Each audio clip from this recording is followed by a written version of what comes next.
For over 2,000 years, Buddhist teachings have helped people find peace, not by fighting against their thoughts, but by understanding them. Tonight, we will go on a journey to learn how Zen Buddhism can calm the anxious mind. Before we begin, feel free to share what time it is and where you're listening from. We live in a world that moves very fast. The mind tries to keep up. It believes that if it just thinks hard enough, worries thoroughly enough, it can keep us safe. And so it never stops. But somewhere beneath all the noise and anxious thoughts, there is a quieter way of being. Zen Buddhism points to this stillness, not as something we must create, but as something that is already here, waiting to be remembered. Tonight, we will sit with ancient stories and teachings that have guided countless people towards this peace. You do not need to do anything special as you listen. You do not need to fix yourself or quiet your mind through force. Simply let these teachings settle into you like rain soaking into soft earth. Let your body rest. The calm you are looking for is closer than you think. It has been here all along. Relax, and let's begin our journey together. There's movement in your mind right now. Even as you listen, thoughts come and go without your permission. This is simply what minds do, and Zen Buddhism has been studying this phenomenon for over 1,000 years. The ancient teachers called it monkey mind. Picture a monkey swinging through trees, grasping one branch only to immediately reach for the next, never settling, always in motion. This isn't meant as criticism. It's simply an honest observation of how the untrained mind behaves. The Buddha himself spoke of this. He described the mind as wild, difficult to guard, difficult to control. But he also taught that this wildness could be understood, and in understanding it, we find freedom. The trouble comes when we believe we are the monkey. When we identify so completely with every anxious thought that we forget there's something else here too. Something watching. Something that notices the movement without being swept away by it. Anxiety feels deeply personal. It seems like your particular burden, evidence of something uniquely wrong with you. But Buddhism teaches something different. It suggests that anxiety is less personal than it appears. It's what happens when any human mind gets caught in certain patterns of thinking and reacting. This is where Zen begins. Not with fixing or solving, but with looking. With the simple, radical act of paying attention to how your own mind actually works. There's an old Zen story that has been passed down through generations of teachers and students, and it begins on a misty morning by a river. A man was rowing his small boat across the water at dawn. The air was cool and soft, visibility was poor, but he knew this crossing well. He'd made it hundreds of times. The gentle rhythm of the oars was almost meditative, and his mind was quiet for once. Then, through the fog, he saw another boat approaching. It was heading directly toward him on a collision course. He called out a warning, but the boat kept coming. He waved his arms and shouted louder. Still it approached. He tried to row out of its path, but there wasn't time. The other vessel struck his boat with a solid thud, nearly throwing him into the cold water. The man was instantly furious. His peaceful morning had been shattered. His heart pounded against his ribs. Heat rose to his face. He gripped the side of the other boat, ready to unleash his anger on whoever had been so careless, so reckless, so utterly thoughtless. But when he looked into the boat, it was empty. Just an old vessel that had slipped its moorings somewhere upstream. No captain at the helm. No one to blame. Just weathered wood and river water, drifting wherever the current pushed it. The man stood there, hands still gripping the empty boat, and felt something strange happening inside him. His anger, which had felt so justified and so necessary just moments before, had nowhere to land. There was no target for it. No story of disrespect or carelessness or malice. And without a target, the anger simply began to dissolve. Like morning fog burning off as the sun rises. He sat back down. He watched the empty boat drift away into the mist. He picked up his oars and continued his crossing. But something had shifted in his understanding. That evening, he found himself in a dispute with a merchant at the village market. The merchant had overcharged him, or so he believed, and he felt the familiar heat building in his chest. The righteous words were forming, the accusations, the certainty that he was right and this other person was wrong. Then he remembered the empty boat. He paused and looked at the merchant more carefully. This was a man with tired eyes and worried lines around his mouth. A man with his own pressures and fears and sleepless nights. A man being pushed by currents the customer couldn't see. What if this person was also an empty boat? What if the overcharge was a mistake born of exhaustion, or a calculation born of desperation to feed a family, or simply a different understanding of fair value? What if none of it was aimed at him personally at all? The anger was still there. He still believed he'd been overcharged. But the story around the anger had changed completely. And with that change, he found he could speak calmly. He could negotiate. He could even walk away without feeling wounded. The transaction remained a transaction, not a referendum on his worth or the world's fairness. For years afterward, whenever the man felt anger or anxiety rising, he would ask himself a simple question: is this an empty boat? Usually it was. Buddhism teaches that so much of our suffering comes not from what happens, but from the stories we construct around what happens. The boat hitting us is just an event. Wood meeting wood. But our minds immediately want to know why, and who is responsible, and what this means, and whether it will happen again. We build elaborate narratives of blame and fear, and then we suffer from those narratives far more than we ever suffered from the original event. Anxiety works exactly this way. Something happens, some small uncertainty or discomfort, and the mind begins constructing stories.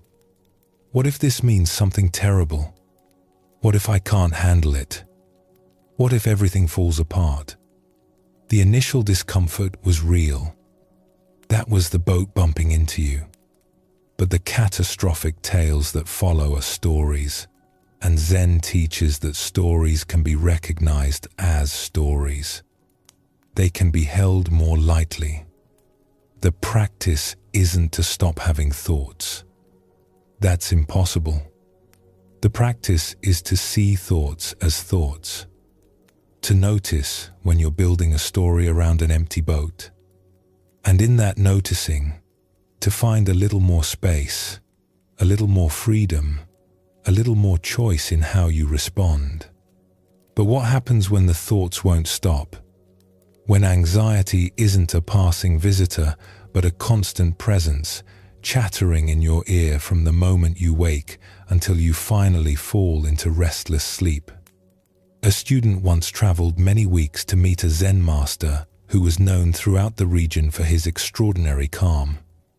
This teacher had lived through wars. He had lost his monastery to fire, rebuilt it, and lost it again.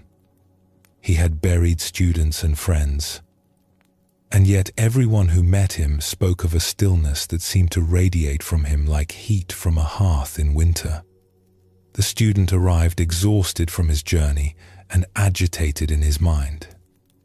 He had spent the entire trip worrying about whether he would find the master, worrying about whether the master would see him, worrying about his family back home, his uncertain future, the state of the world, the state of his own heart. His mind had not been quiet for a single hour of the entire journey. He found the master sitting in a small garden behind a simple wooden building. The old man was watching a beetle make its way across a stone. Just watching, with what seemed like complete attention, as if this beetle's journey was the most interesting thing in the world. The student bowed and waited to be acknowledged. When the master finally looked up, his eyes were kind but penetrating. He gestured for the student to sit. "Teacher," the student began, the words tumbling out, "I've come to ask how to stop my anxious thoughts. They never leave me alone. I've tried forcing them away, and they only grow louder. I've tried ignoring them, and they wait until I'm still again. I've tried reasoning with them, arguing against them, proving them wrong with logic and evidence, but they always have a response. They're relentless. Please, tell me the secret to making them stop." The master listened without interrupting. When the student finished, there was a long silence. The beetle continued its journey. A bird called somewhere in the trees. Finally, the master spoke. "Bring me one of these anxious thoughts." The student hesitated. "I'm sorry? You say thoughts torment you. You speak of them as if they are enemies with swords surrounding you on all sides. Bring me one. Let me see it." "I can't bring you a thought," the student said, confused. "Thoughts aren't objects. They don't have form. They're just in my mind." "Ah," said the master. "So they have no form. They cannot be touched or held or weighed. Tell me, where do they come from?" The student considered this. It was not a question he had ever asked himself. "They just arise," he said slowly. "One moment my mind is relatively quiet, and then suddenly a worried thought is there. I don't choose to think it. It simply appears. And where do they go? When one thought ends and another begins, where does the first one go?" This question was even stranger. "I don't know. It fades, I suppose. It dissolves." The master nodded, as if this was exactly the answer he expected. "So these terrible thoughts that you have traveled weeks to escape have no physical form. They arise on their own, without your decision or consent. They dissolve on their own, also without your decision or consent. They come from nothing and return to nothing." He paused and picked up a fallen leaf from beside him. "What you describe sounds less like enemies with swords and more like leaves falling from a tree. The tree does not choose when each leaf will drop. The wind carries them where it will. Some land nearby, some blow far away, and then they decompose and become part of the soil again." "But they feel so real," the student protested. "When I'm caught in them, they feel like the most important thing in the world. They feel like truth." "Of course they do," the master said gently. "That is the nature of thoughts. They are very convincing. This is what gives them their power. A thought appears and announces itself as truth, as emergency, as something that must be addressed immediately. And because we believe this announcement, we give it our attention, our energy, our belief. We climb onto the thought like climbing onto a wild horse, and then we are surprised when it carries us somewhere we did not want to go. So how do I stay off the horse? The master smiled. First, you must see that it is a horse. Most people don't even know they've mounted. They are so identified with their thoughts that they don't realize there is any separation possible. The thought arises, and they become it completely. They are the anger. They are the fear. They are the worry. But there is separation possible? You are experiencing it right now, the master said. We have been sitting here talking for some time. During our conversation, how many anxious thoughts have passed through your mind? The student reflected honestly. There had been many. Worries about his family.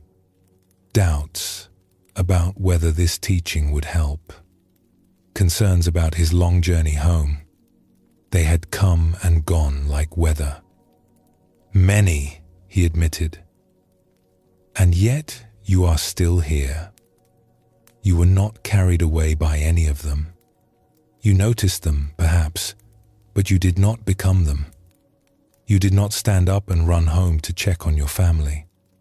You did not storm away in doubt.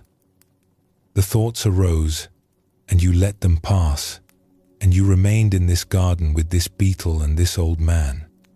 The student realized this was true. The thoughts had been there, but they had not consumed him. They had been more like sounds in the distance than commands he had to obey. The practice is not to stop thinking, the master continued. That is like trying to stop the wind.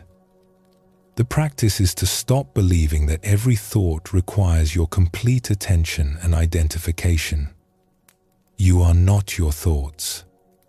You are that which is aware of thoughts. Do you understand the difference? I think so, the student said.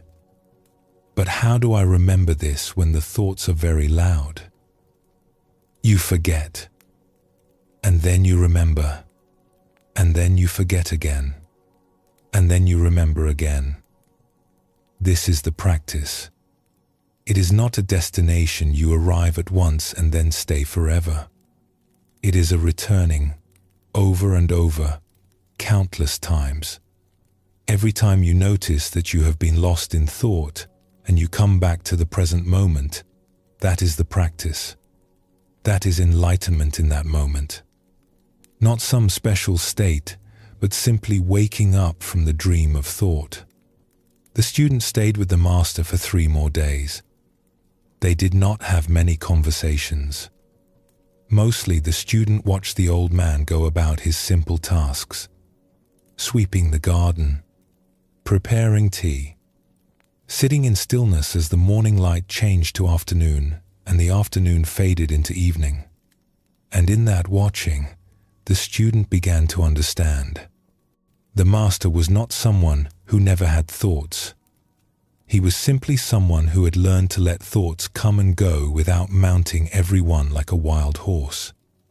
His peace was not the absence of a mind, but a different relationship to the mind he had. On the morning the student left, the master gave him a small gift, a smooth stone from the garden.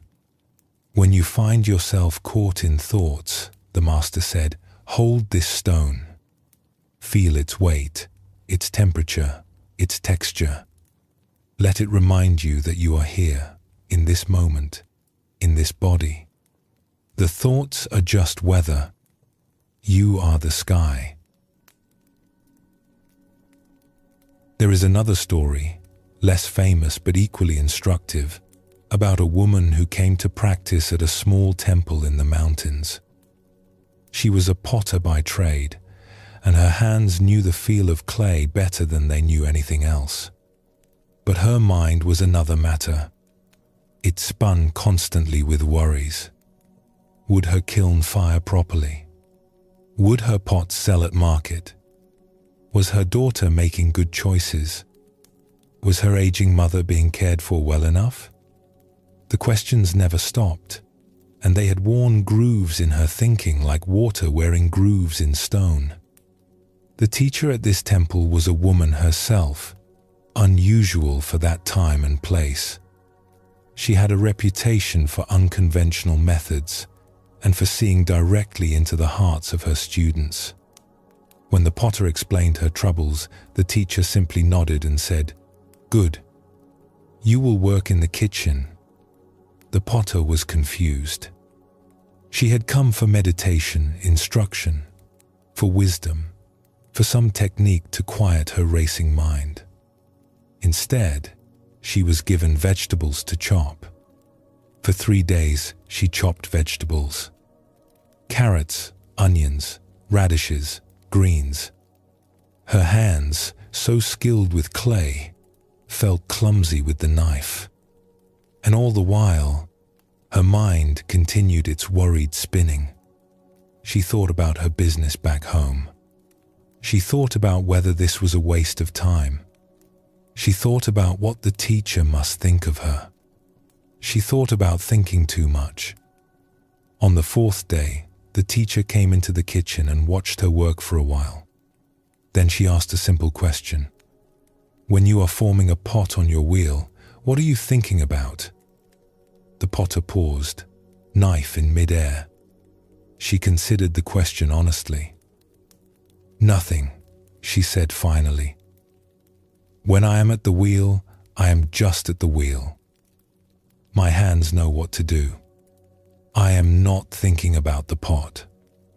I am making the pot." "And your worries? Where are they when you are at the wheel?" The potter realized something she had never noticed before. "They're not there. When I am truly working the clay, there is no room for them. There is only the clay and my hands and the shape that is forming." The teacher smiled. "So you already know how to be free from the spinning mind. You have known for years. You simply didn't recognize it." She gestured at the vegetables, the knife, the cutting board. "This is the same. When you chop, just chop. When you breathe, just breathe. When you walk, just walk. The worried mind requires you to be somewhere else, thinking about something else. It cannot survive your full presence here and now." The potter understood, but she had a practical concern. "I cannot spend my whole life at the potter's wheel or in a temple kitchen. I have to live in the world where there are real problems that need thinking about." "Of course," said the teacher. "The practice is not to never think. Thinking is useful. Planning is necessary. The practice is to know the difference between thinking that serves you and thinking that spins without purpose. When you are at your wheel, you think about the pot. When you are selling at market, you think about prices and customers. This is natural thinking, thinking that belongs to the moment. But when you are at your wheel thinking about the market, or at the market thinking about your mother, or with your mother thinking about your kiln, then you are nowhere at all. You are lost in the spinning." She picked up a carrot and handed it to the potter. "Start here. 1 vegetable, 1 cut, 1 breath. Not as a way to escape your life, but as a way to return to it. The spinning mind takes you away from your life. Presence brings you home." The potter stayed at the temple for 2 more weeks. She did not receive elaborate teachings or secret techniques. She chopped vegetables. She swept floors. She sat in silence with the other students. And slowly, gradually, she began to notice something. The spinning mind still spun, but it spun less. And when it did spin, she recognized it more quickly. "Oh," she would think, "there I go again." And that recognition, that simple seeing, was enough to bring her back. When she returned to her village and her pottery wheel, she brought this practice with her. She noticed when she was present and when she was lost in thought. She noticed when her thinking was useful and when it was just spinning. She didn't become a different person.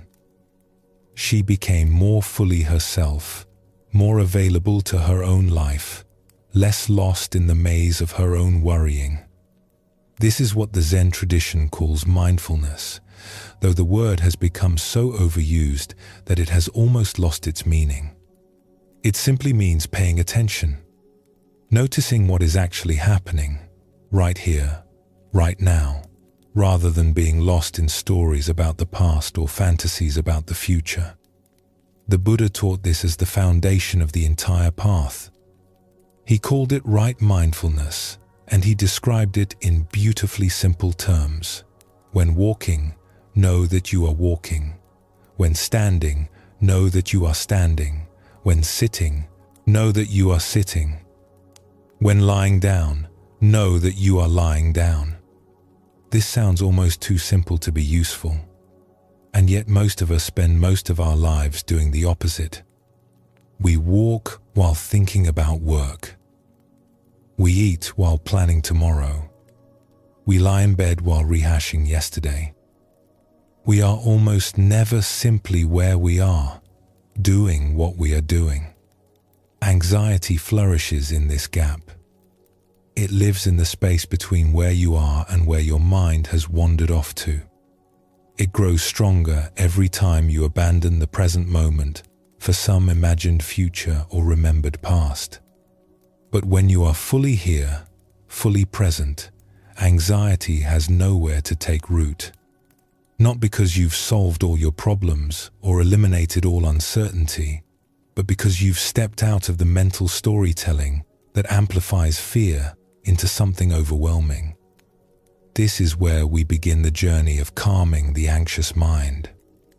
Not with techniques for conquering fear, but with something gentler and more fundamental. With seeing. The Buddha taught that right understanding is the foundation of the path. Before we can walk toward peace, we must see clearly where we are and how we got here. This means looking honestly at how the mind creates its own suffering. Your restless mind is not your enemy.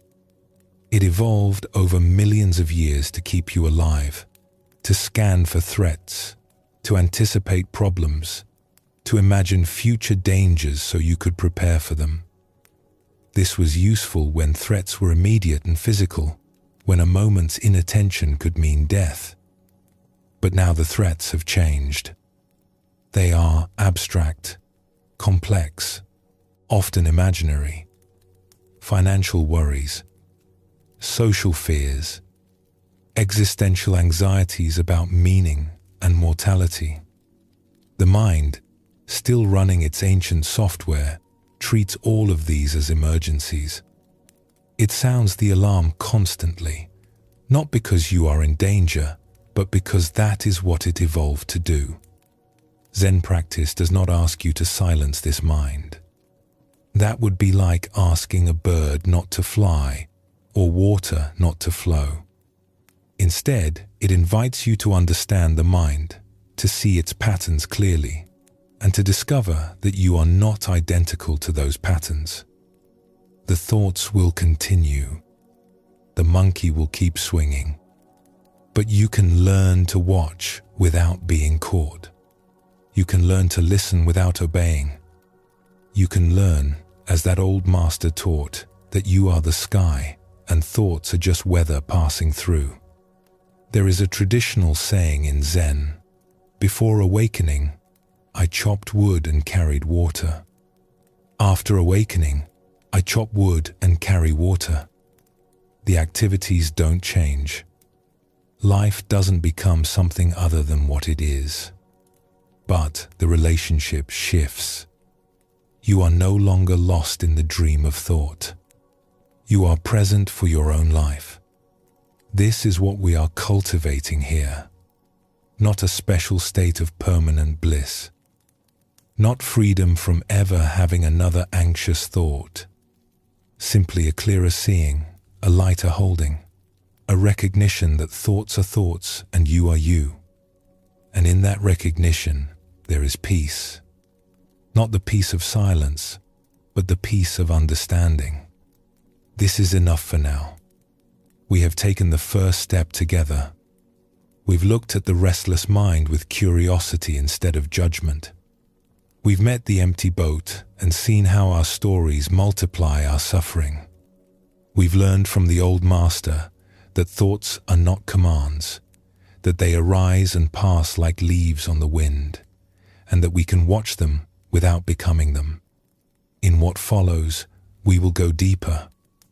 We will explore the art of stillness and the gentle practice of letting go.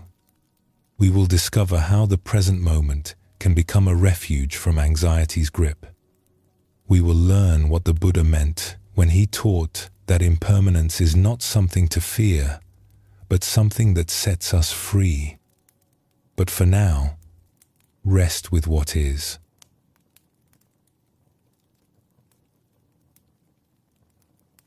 Artifact 2. The art of stillness. We live in a world that never stops moving. From the moment you wake up, there are things demanding your attention. Phones buzzing, emails waiting, people needing things from you. The noise doesn't stop, and somewhere along the way, you forgot what silence feels like. Zen offers something simple in response to all this chaos. It offers stillness, not as an escape from life, but as a way to meet life more fully. The practice of sitting meditation, called Zazen in Japanese, has been at the heart of Zen for over 1,000 years. But it's often misunderstood. People think meditation is about achieving something, about reaching a special state where thoughts stop and bliss begins, about becoming someone calmer, better, more spiritual. But that's not what Zazen is. Zazen is just sitting, nothing to achieve, nowhere to get to, no special state to reach. You sit down, you breathe, you notice what's happening. That's it. This might sound disappointing if you came looking for magic. But there's something deeply freeing about a practice that asks nothing of you except your presence. You don't have to be good at it. You don't have to quiet your mind or control your thoughts. You just have to show up and sit. The Buddha himself found awakening while sitting under a tree. Not performing elaborate rituals, not studying ancient texts, just sitting, watching, being present with things as they are. There's a reason stillness has been valued by every wisdom tradition in human history. When you stop moving, something has a chance to settle. Like muddy water that becomes clear when you stop stirring it, the mind naturally calms when you give it space. There's an old story from Japan about a tea master named Takeno. He was famous throughout the land for the beauty and precision of his tea ceremony. Lords and warriors traveled great distances just to experience tea prepared by his hands. In his small tea room, time seemed to slow down. The troubles of the world faded away. There was only the steam rising from the cup, the quiet movements, the deep peace that filled the space. But Takeno was not a warrior. He had never held a sword in his life. He knew nothing of combat or fighting. He was simply a man who had devoted his life to the way of tea. One day, while traveling to serve tea at a lord's estate, Takeno accidentally bumped into a young samurai on the street. It was a small thing, barely a touch of shoulders as they passed. But the samurai was in a foul mood, and he took offense. "You have insulted me," the samurai declared loudly, so everyone nearby could hear. "I demand satisfaction. We will duel at dawn tomorrow by the river." Takeno was terrified. He had no training with a sword. He had never been in a fight in his entire life. A duel with an experienced samurai meant certain death. He spent the rest of the day in a panic, his mind spinning through possibilities. Could he run away? Could he hide? Could he find someone to fight in his place? None of these options were possible without bringing shame on himself and his family. Finally, in desperation, he went to visit a sword master who lived in the city. Perhaps this teacher could give him a few quick lessons, some basic technique that might help him survive. The sword master listened to Takeno's story and shook his head sadly. There is nothing I can teach you in one night that will save you from an experienced swordsman. If you face him blade to blade, you will die. Takeno felt his heart sink. Then there is no hope? The sword master was quiet for a long moment. Then he asked an unexpected question. Tell me about your tea ceremony. What is it like when you prepare tea? Takeno was confused by the question, but he answered honestly. When I prepare tea, everything else falls away. There is no past or future. There is only the water, the cup, the movements I have practiced 10,000 times. I am not thinking about anything. I am simply there, completely present, doing what I am doing. And are you afraid when you make tea? Afraid? No, there is no fear. There is no self to be afraid. There is only the ceremony. The sword master nodded slowly. Then this is my advice. Tomorrow, when you face the samurai, do not try to fight him. You will lose. Instead, prepare to serve tea. Face your death the same way you prepare your ceremony, with complete presence, with no thought of past or future, with no self to protect or defend. Takeno didn't fully understand, but he had no other options. That night, he sat in stillness, preparing himself not to fight, but to die with the same grace with which he had lived. The next morning, he walked to the river where the samurai waited. A small crowd had gathered to watch. The samurai drew his sword and took his fighting stance, ready to strike. Takeno removed his outer robe calmly, folding it with the same care he would use in his tea room. He placed it neatly on the ground. Then he straightened his remaining clothes, smoothing them slowly, deliberately, as if he had all the time in the world. He looked at the samurai.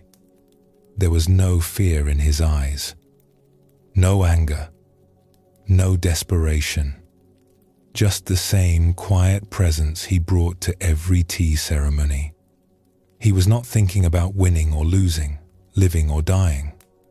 He was simply there, in that moment, completely. He reached for his sword, which he barely knew how to hold, and began to raise it over his head. His movements were slow and deliberate, like pouring water into a cup. The samurai hesitated. Something was wrong. This was not how an opponent was supposed to behave. Where was the fear? Where was the desperation? This tea master moved like a man who had already accepted death, who had nothing to lose, who was completely at peace with whatever happened next. The samurai had seen many men face death.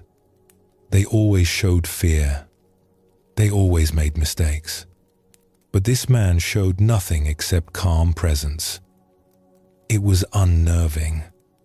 It suggested a skill, a depth, that the samurai couldn't see or understand. Doubt crept into the samurai's mind. Was this tea master hiding some secret technique? Was his stillness a trap? Long moments passed. Neither man moved. The crowd held its breath. Finally, the samurai lowered his sword. "I withdraw my challenge," he said quietly. "There is nothing to be gained here." He turned and walked away. Takeno stood by the river for a long time, still and quiet, feeling the morning sun on his face. This story points to something important about stillness. It's not weakness. It's not passivity. It's not giving up or checking out from life. True stillness is a kind of power. When you are fully present, fully grounded in this moment, you become very hard to push around. The samurai was skilled at fighting fearful opponents. He knew how to exploit their panic, their mistakes, their scattered attention. But he had no idea how to fight someone who wasn't afraid, someone who was simply present. Anxiety scatters us. It pulls our attention in a dozen directions. It makes us weak by making us fragmented. But presence gathers us back together. It gives us access to our full strength, our full clarity, our full capacity to respond. The Zen teacher Shunryu Suzuki, who brought Zen to America in the 1960 seconds, used to say, "In the beginner's mind, there are many possibilities. In the expert's mind, there are few." This points to the same truth. When we approach life with stillness and openness, without our fixed ideas about how things should go, we become more flexible, more adaptable, more alive. Takeno survived not because he learned to fight, but because he learned something more fundamental. He learned that the presence he cultivated in his tea room was available everywhere, even facing death, even in the most terrifying moment of his life. He didn't become a warrior that day. He remained exactly who he was, a tea master, a man of peace. But he discovered that peace itself was a kind of strength that warriors don't understand. This is what meditation practice offers. Not a technique for escaping difficult situations, but training in presence that you can bring to any situation. The stillness you find on the cushion doesn't stay on the cushion. It comes with you into the rest of your life. There was a Zen monk named Ryokan who lived alone in a small hut on a mountainside in Japan about 200 years ago. He owned almost nothing. A few robes, a begging bowl, some brushes for calligraphy. He spent his days writing poetry, playing with the village children, and sitting in meditation. People found his simplicity puzzling. He was a brilliant man, educated and talented, from a wealthy family. He could have had status and comfort. Instead, he chose a leaky hut and a life of poverty. One autumn night, a terrible storm came to the mountain. The wind howled and rain poured down in sheets. The roof of Ryokan's hut began to leak in a dozen places. Water dripped onto his sleeping mat, onto his few books, onto the floor. The wind found every crack in the walls and filled the tiny space with cold. A visitor who had been caught on the mountain by the storm took shelter with Ryokan that night. He expected to find the monk miserable, scrambling to protect his belongings, cursing his bad luck. Instead, he found Ryokan sitting calmly in the corner of his hut, wrapped in his thin robe, watching the storm through the gaps in his walls. "Aren't you upset?" the visitor asked. "Your home is being destroyed. Everything is getting wet." Ryokan smiled. "The storm is doing what storms do. Should I be angry at the rain for being wet? Should I shout at the wind for blowing? But what will you do? Right now, I am watching a storm. It is quite beautiful, actually. Listen to how the wind sounds in the trees. Look at how the lightning makes everything bright for a moment." The visitor was amazed. He had never met anyone who could sit so peacefully in the middle of chaos. "But tomorrow," the visitor pressed, "when the storm is over, you'll have to repair your roof, Dry your things. Tomorrow I will do what tomorrow requires, Ryokan said. But that is tomorrow. Right now, there is only this storm, this moment, this breath. Why would I ruin this moment by worrying about the next one? They sat together through the night. The visitor, despite the cold and wet, found himself strangely peaceful. Something about Ryokan's calm was catching, like warmth from a fire. When morning came and the storm had passed, the visitor helped Ryokan patch his roof. The work was simple and even pleasant. The sun was out, the air was fresh, and they worked in companionable silence. As the visitor prepared to leave, he asked Ryokan one more question. How do you do it? How do you stay so calm when everything is falling apart around you? Ryokan thought for a moment. The storm is outside, he said finally. But in here, he touched his chest, it is always still. I have learned to live from here, from this quiet place. The world can rage all it wants. It cannot touch what is deepest in me. The visitor carried those words with him for the rest of his life. Years later, when he faced his own storms, he would remember that leaky hut, that calm monk, that simple teaching. The storm is outside.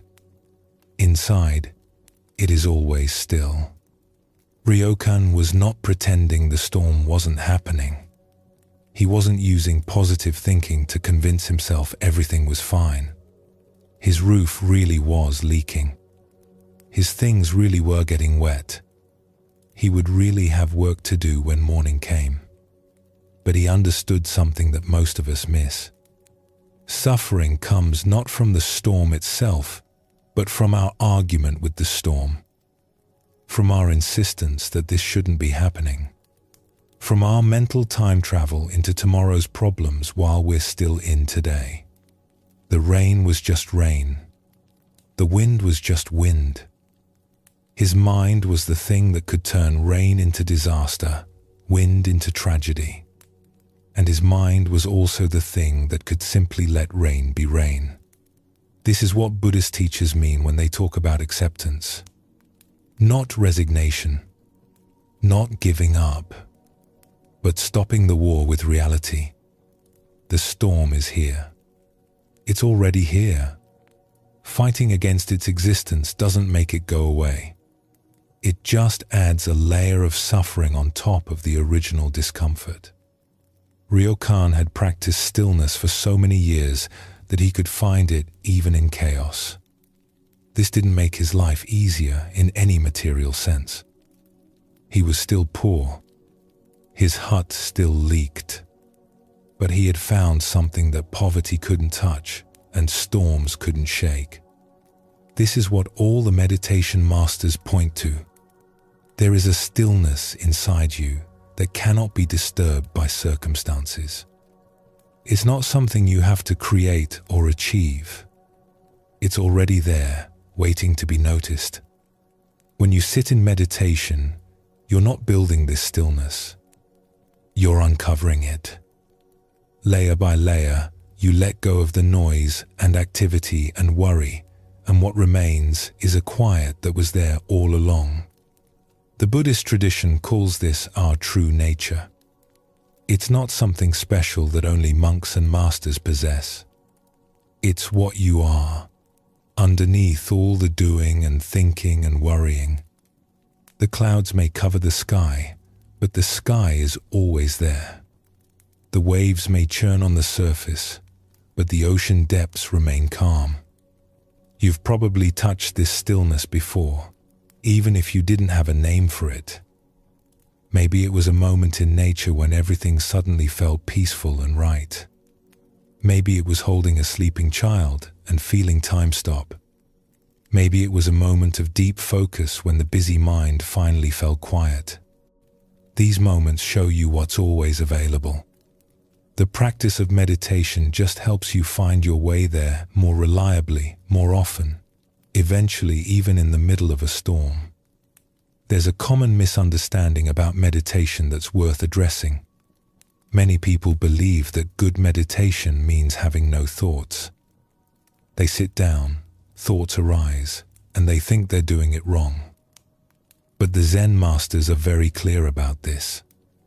The point is not to stop thinking. The point is to change your relationship with thinking. Thoughts will come. That's the nature of having a brain. The question is, do you get swept away by every thought, or can you let thoughts pass like clouds while you remain still? Imagine you're sitting by a river, watching the water flow by. Leaves and sticks float past. You see them, you notice them, but you don't jump in and try to grab each one. You just watch. The river keeps flowing. You stay on the bank. This is how to be with thoughts. They flow through your mind like a river. You don't have to stop the flow. You just don't have to jump in. Sometimes the river is calm and clear. Sometimes it's wild and muddy. Either way, you can sit on the bank and watch. The stillness isn't about what's happening in the river. It's about where you're sitting. The world will keep moving. Phones will keep buzzing. People will keep needing things from you. Nothing we've talked about will change that. But you can change. You can learn to carry stillness with you even when everything around you is in motion. Like Takeno facing the samurai. Like Ryokan sitting in the storm. You can find that place inside where it's always quiet, and you can learn to live from there. This doesn't mean becoming passive or withdrawn. The most peaceful people are often the most effective. When you're not wasting energy on anxiety and distraction, you have more to give. When you're fully present, you see more clearly and respond more wisely. Stillness is not the opposite of action. It's the ground from which right action arises. Think about the most effective people you know. Not the busiest ones, but the ones who actually get things done well. Often, there's a quality of calm about them. They're not rushing around in a panic. They're not scattered and frantic.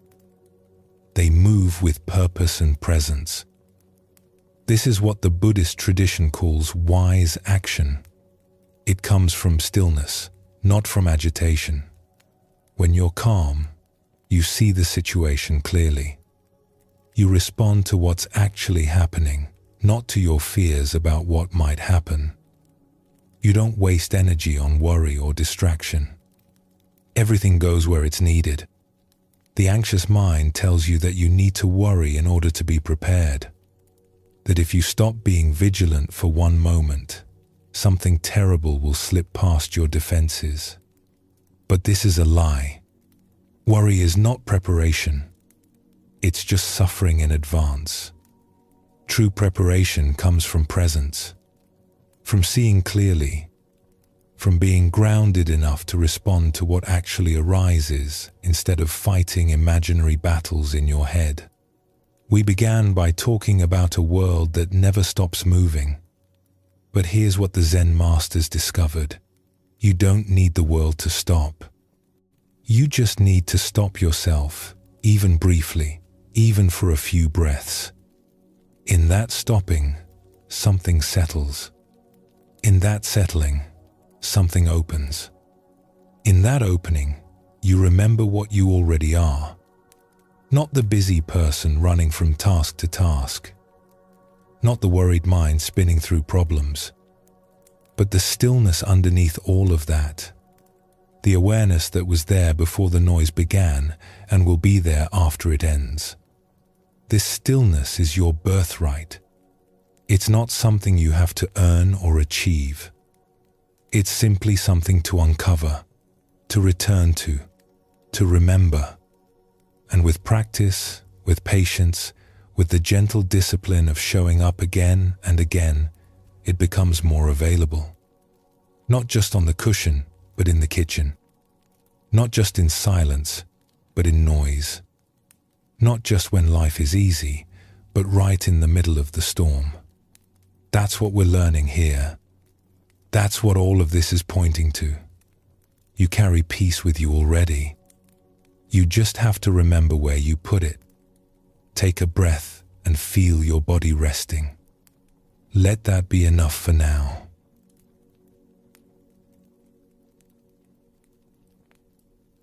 We've looked at the restless mind.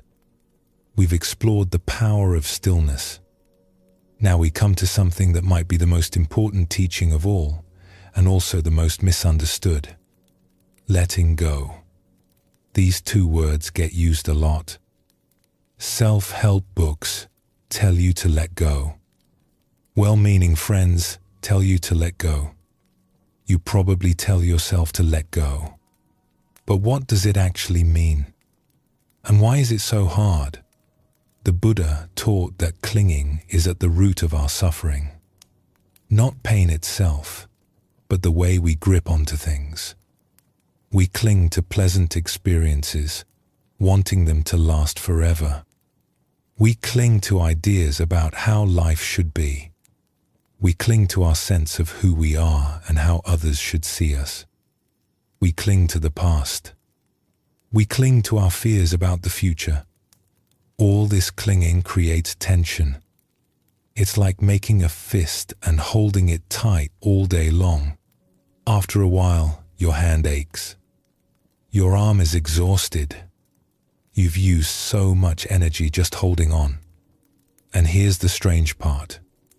Most of the time, we don't even know we're doing it. The gripping has become so normal that we've forgotten there's another way. Letting go isn't about forcing yourself to stop caring. It isn't about becoming cold or detached. It isn't about pretending things don't matter. It's about softening the grip, opening the fist, allowing things to be as they are, even when they're not as you wish they were. This is one of the kindest things you can do for yourself, and one of the hardest to learn. There was a Zen master who had a cup that he loved very much. It wasn't valuable in any worldly sense. Just a simple clay cup, handmade, with a small chip on the rim and a glaze that had worn thin in places. But he had used this cup every day for 30 years. He had drunk his morning tea from it thousands of times. It had been with him through everything, a quiet companion to his days.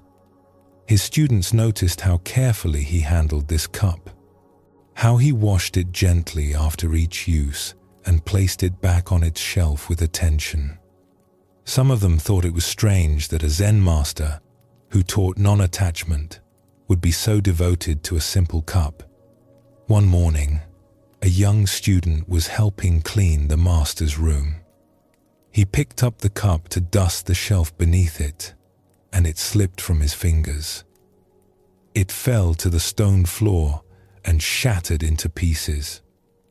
The student was horrified. He stood frozen, staring at the broken cup, his face white with shame.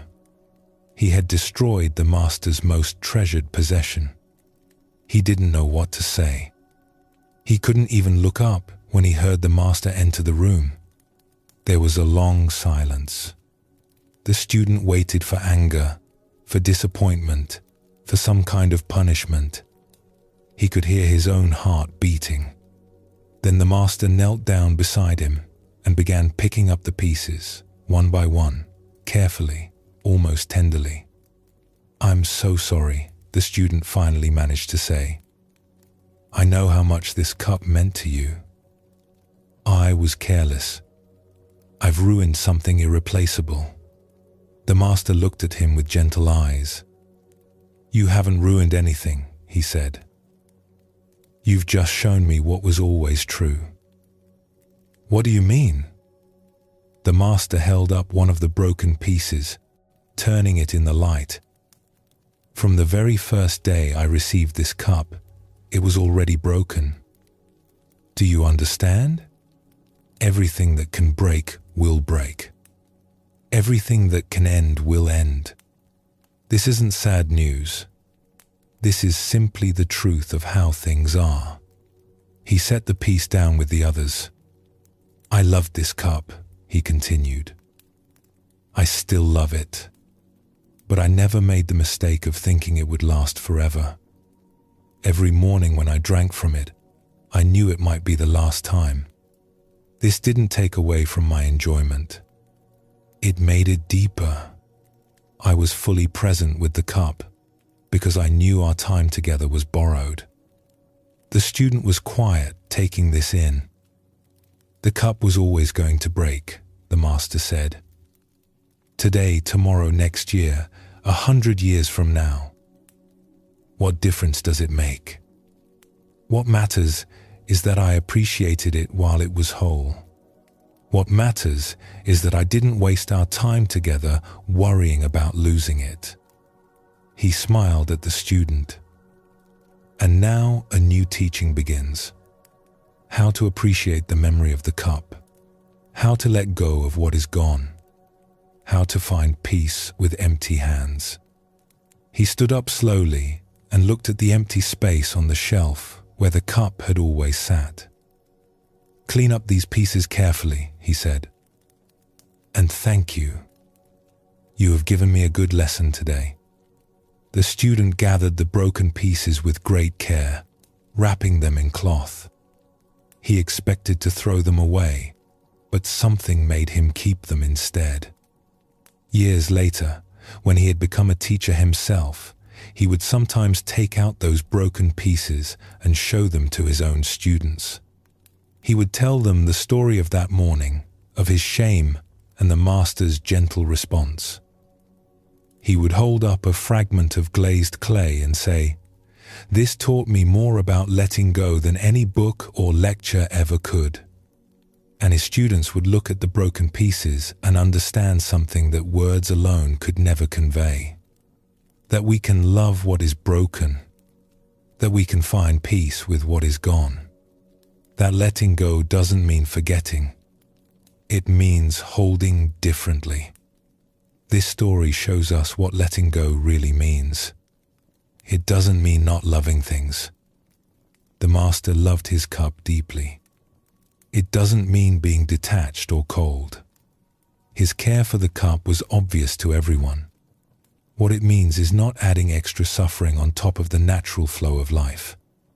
Things come and things go. That's just how it is. When we accept this deeply, we can love fully without the constant fear of loss poisoning our experience. The Buddha called this kind of clinging upadana. It's the grasping that says, this must stay exactly as it is. This must not change. I cannot be okay unless things remain the way I want them. But nothing remains. Everything changes. And when we demand permanence from an impermanent world, we set ourselves up for endless suffering. Letting go is simply aligning yourself with reality, not fighting against the nature of things, not exhausting yourself trying to hold back the tide. The master wasn't pretending the cup didn't matter. He was saying, it mattered and it's gone, and I can be at peace with both of those truths. There's another story, simpler but equally powerful, about a teacher and her student. This student had been practicing meditation for several months. She was earnest and dedicated, sitting every morning before dawn, following all the instructions carefully. But she wasn't finding the peace she was looking for. If anything, she felt more frustrated than when she began. One day, she came to her teacher in distress. "I'm doing everything right," she said. "I sit in the correct posture. I follow my breath. I try so hard to let go of my thoughts. But nothing is working. My mind is just as busy as ever. I feel like I'm failing at this." The teacher listened quietly. Then she asked the student to hold out her hand. The student did so, palm up. The teacher placed a small stone in the student's palm. "Close your hand around this," she said. "Hold it tightly."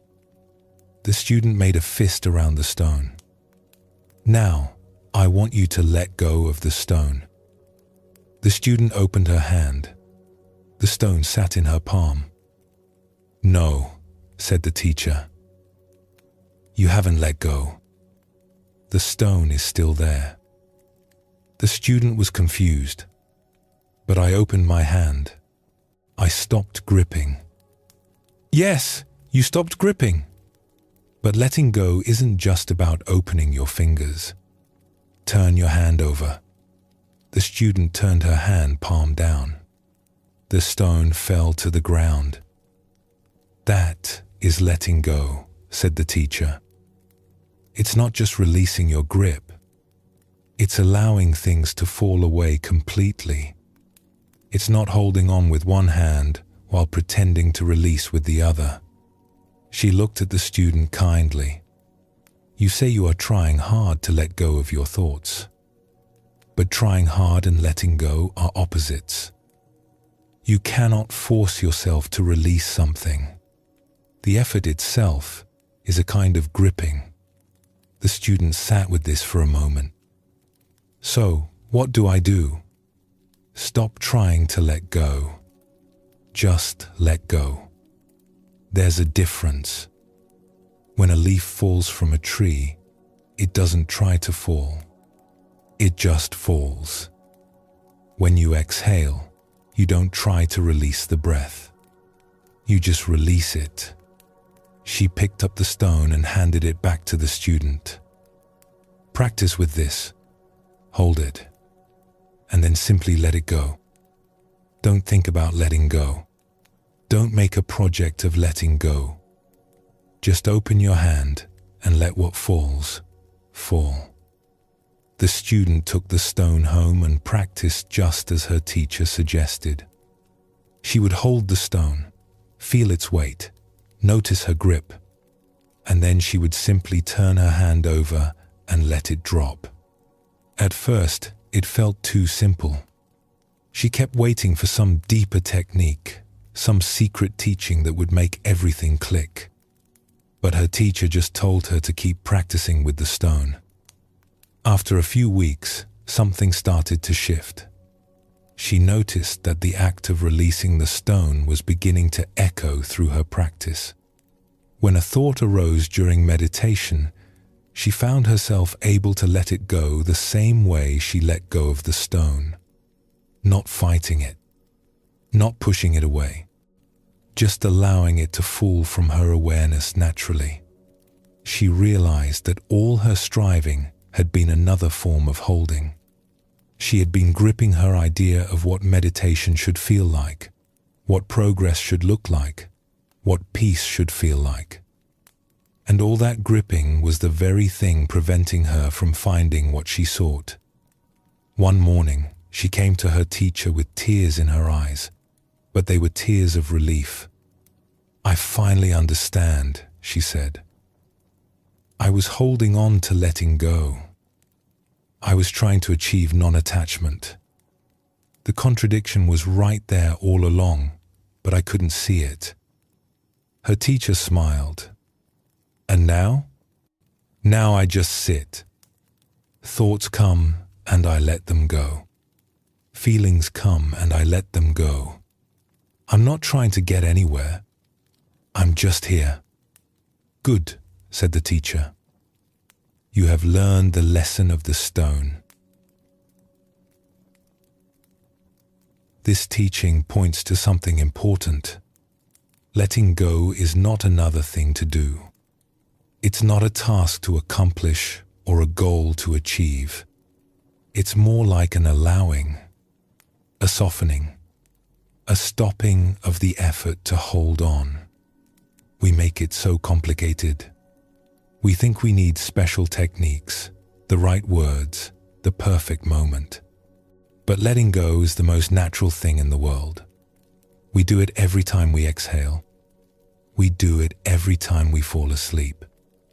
We do it every time we set something down. The problem is that we've forgotten how natural it is. We've gotten so used to gripping that releasing feels strange, even frightening. What am I without my worries? Who am I if I'm not holding on to my stories, my grievances, my fears? These questions can feel threatening. But here's what the Zen masters discovered. What remains when you let go is not emptiness. It's freedom. It's space. It's the chance to be fully here, unburdened by everything you were carrying. Let's talk about what we actually hold on to, because it's not usually what we think. We think we're holding on to people, situations, things. We think if we just grip hard enough, we can keep them from changing or leaving or ending. But really, we're holding on to our ideas about these things, our expectations, our demands that reality be a certain way. There's a Zen saying, the finger pointing at the moon is not the moon.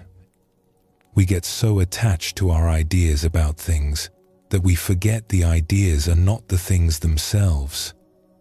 We fall in love with the map and forget about the territory. A mother clings to her idea of who her child should become. When the child grows into someone different, she suffers.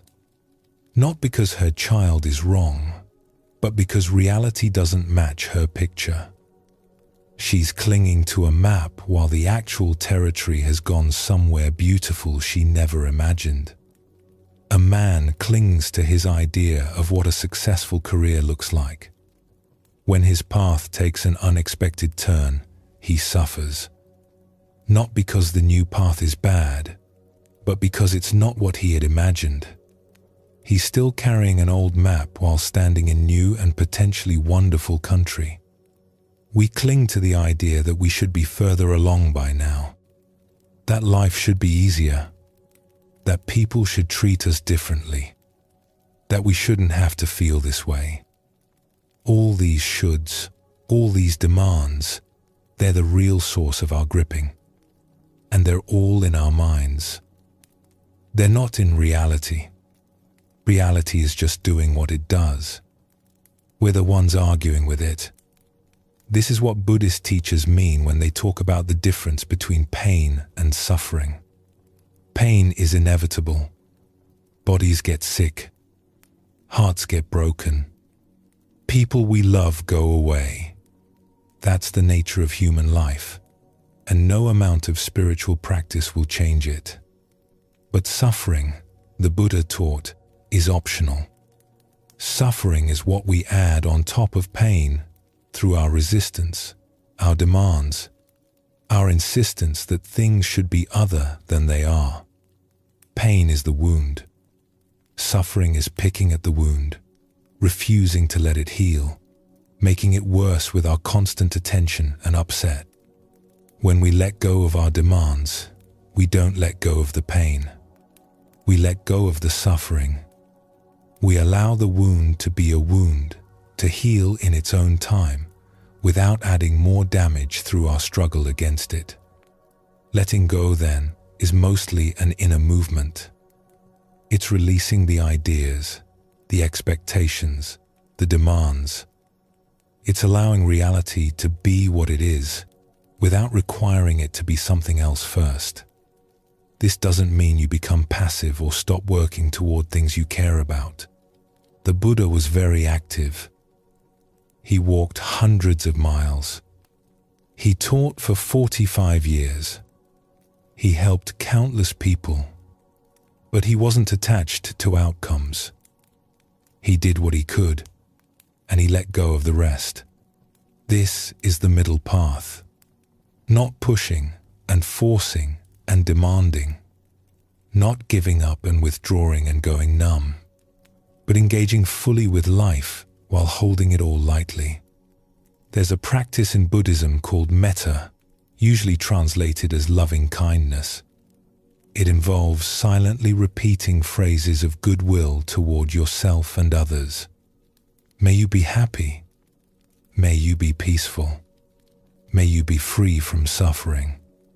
At first glance, this might not seem related to letting go, but there's a deep connection. When you practice metta towards someone you're struggling with, you're letting go of your grievance. You're releasing the grip of resentment. You're not saying what they did was okay. You're just choosing not to carry the burden of anger anymore. When you practice metta toward yourself, you're letting go of harsh self-judgment. You're releasing the idea that you need to be perfect to be worthy of kindness. You're putting down the weight of shame and self-criticism. Letting go, at its heart, is an act of kindness. It's kind to yourself because you stop suffering unnecessarily. It's kind to others because you stop demanding they be different than they are. The tight fist of clinging helps no one.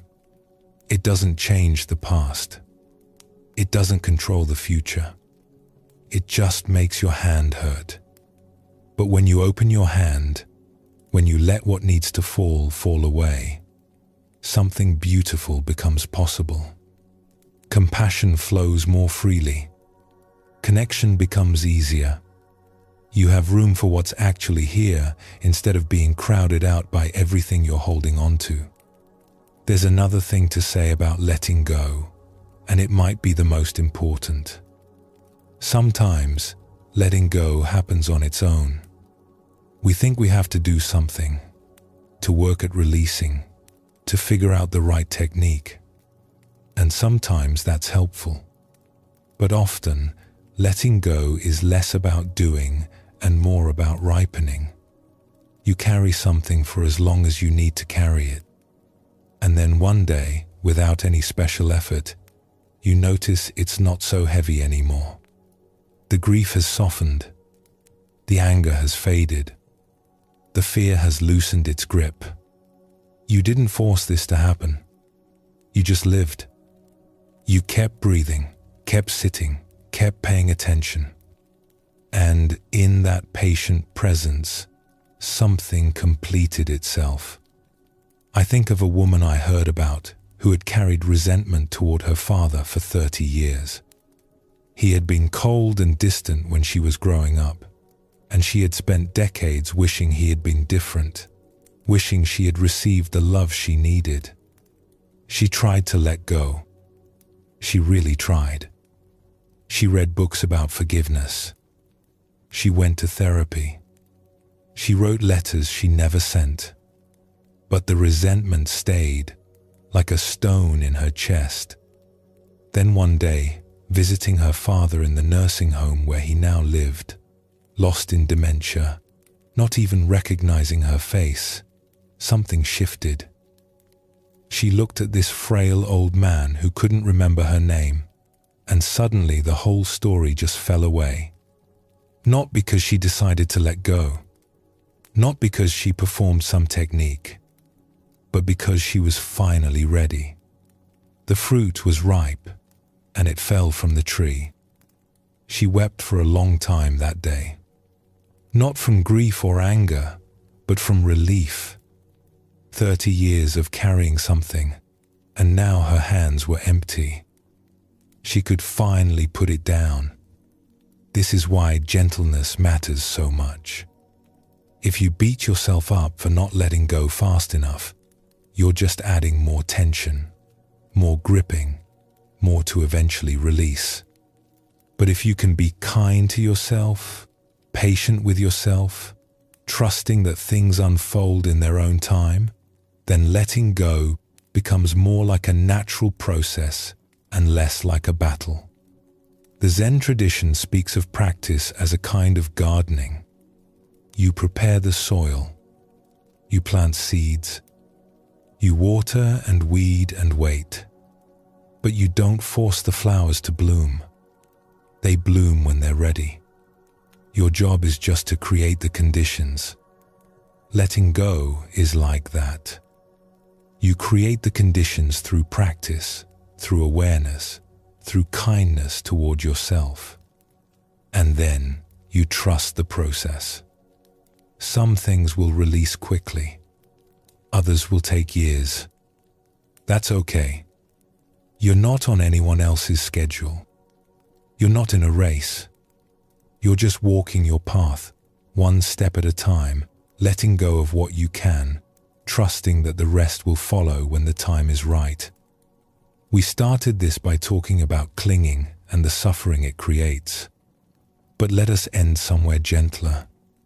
Letting go is not about becoming someone who doesn't care.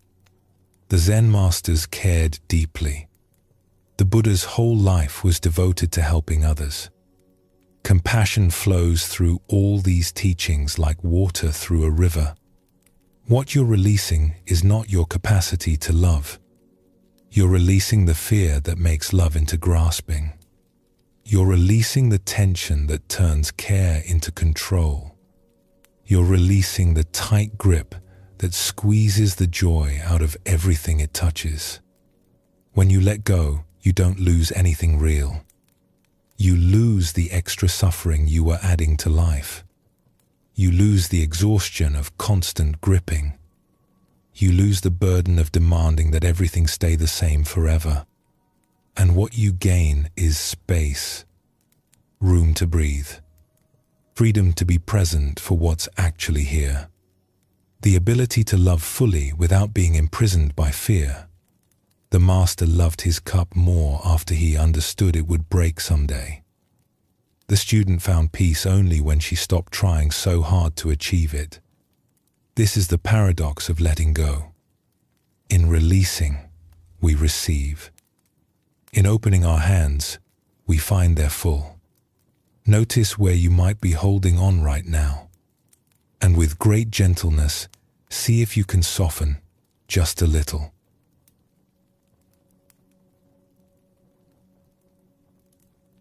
There is a simple truth at the heart of Buddhist teaching that can change everything once you really understand it. Anxiety cannot exist in the present moment. It seems to exist here. It feels like it's happening now. But if you look closely, you'll find that anxiety is always about somewhere else, some other time, some imagined future or remembered past. Think about the last time you felt anxious. What was your mind doing? Almost certainly, it was somewhere other than where your body was. It was rehearsing a conversation that hadn't happened yet, or replaying one that was already over. It was imagining worst-case scenarios, building elaborate mental movies of disasters that might never come. It was time traveling, leaving the present moment behind while your body sat there alone, heart racing, palms sweating, responding to something that wasn't actually happening. This is how anxiety works. It hijacks your attention and carries it away from here and now, from this breath and this moment, into territories that exist only in your mind. And as long as you follow it there, as long as you believe that the imagined future is real and demands your immediate attention, anxiety will continue to run your life. But there's good news hidden in this understanding. If anxiety lives in the future and the past, then the present moment is a refuge.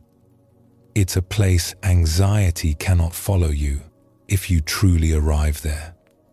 Not a future present that you're imagining, not a memory of a past present, but this one, right here, right now, as your eyes move across these words and your lungs draw breath. The Zen masters understood this deeply, and they developed practices specifically designed to help us return to the present moment again and again. They knew that presence isn't a destination you arrive at once and then stay forever.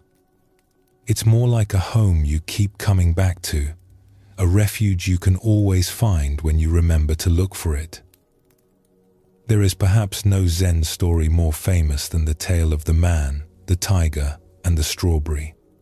It has been told for centuries, passed from teacher to student across countless generations, because it captures something essential about what it means to be fully present, even in the most terrifying circumstances.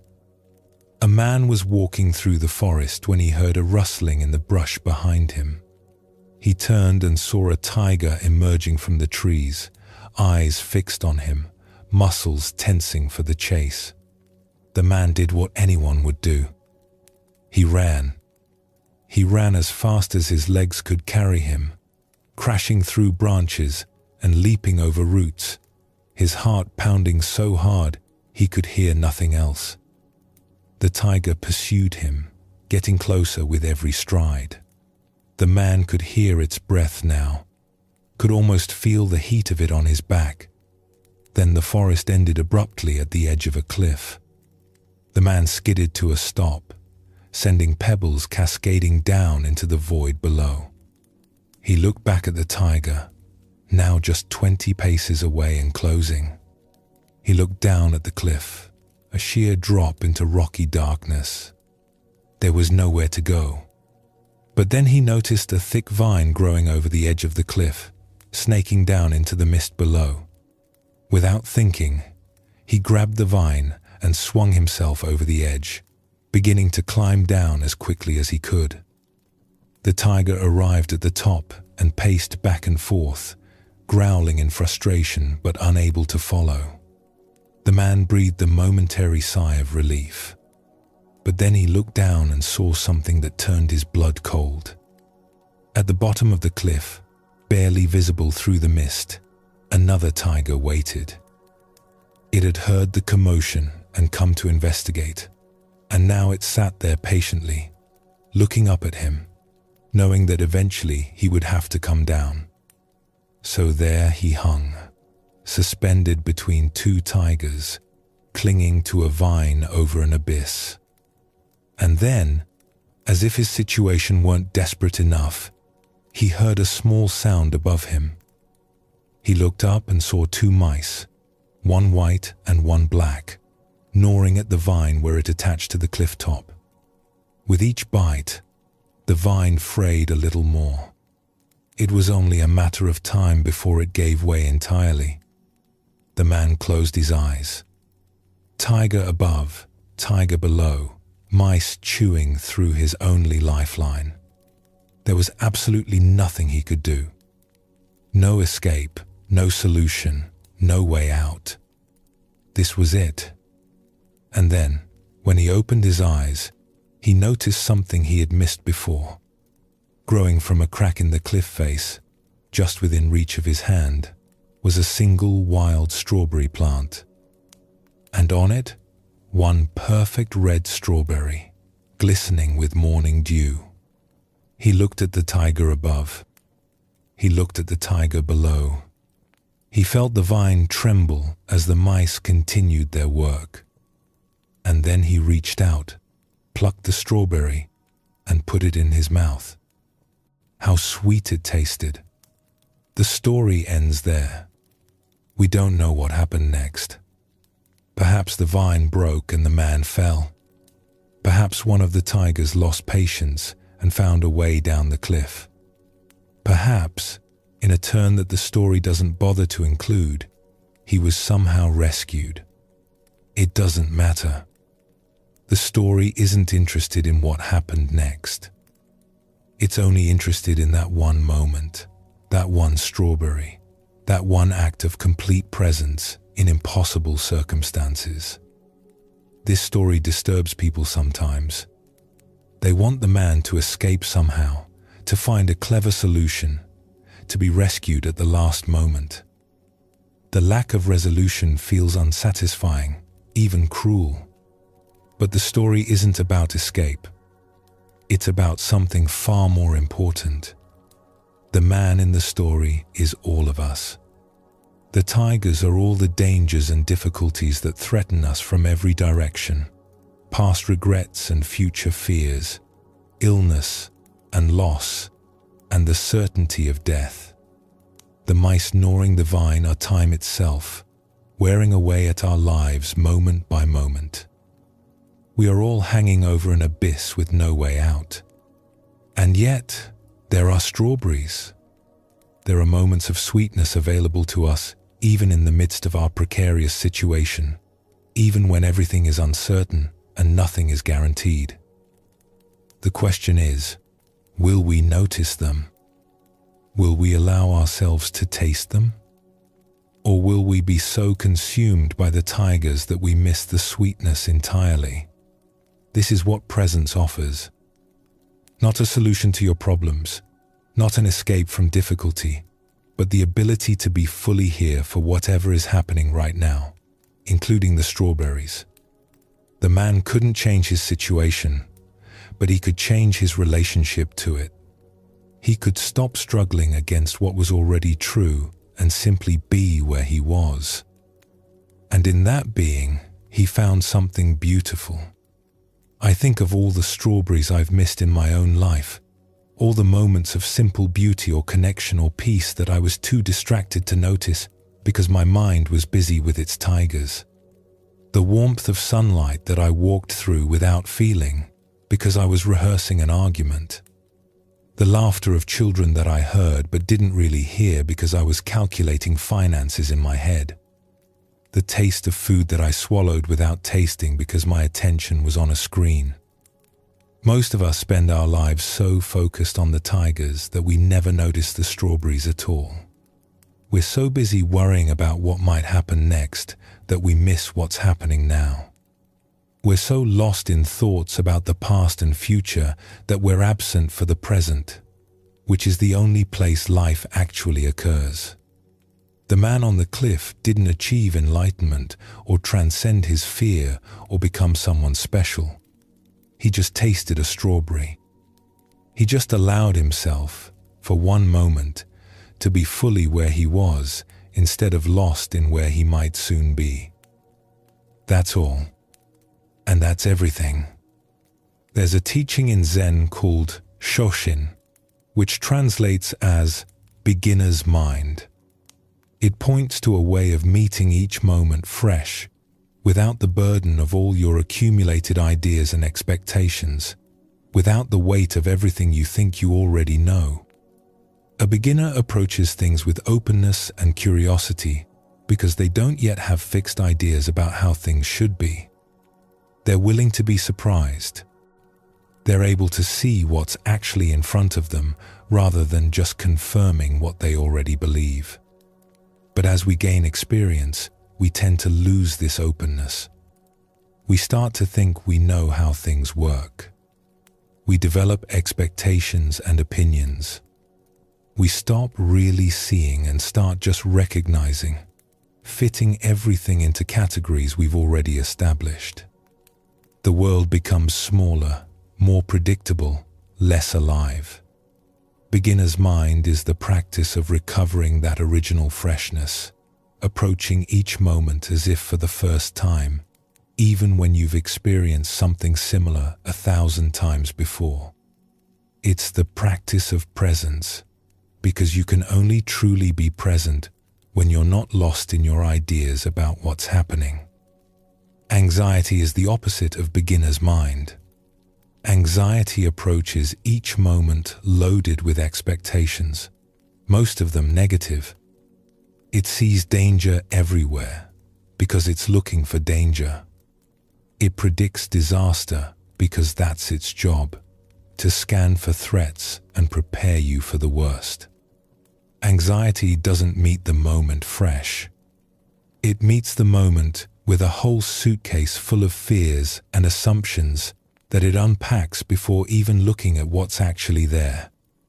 But when you practice presence, when you cultivate beginner's mind, you give yourself the chance to actually see what's in front of you.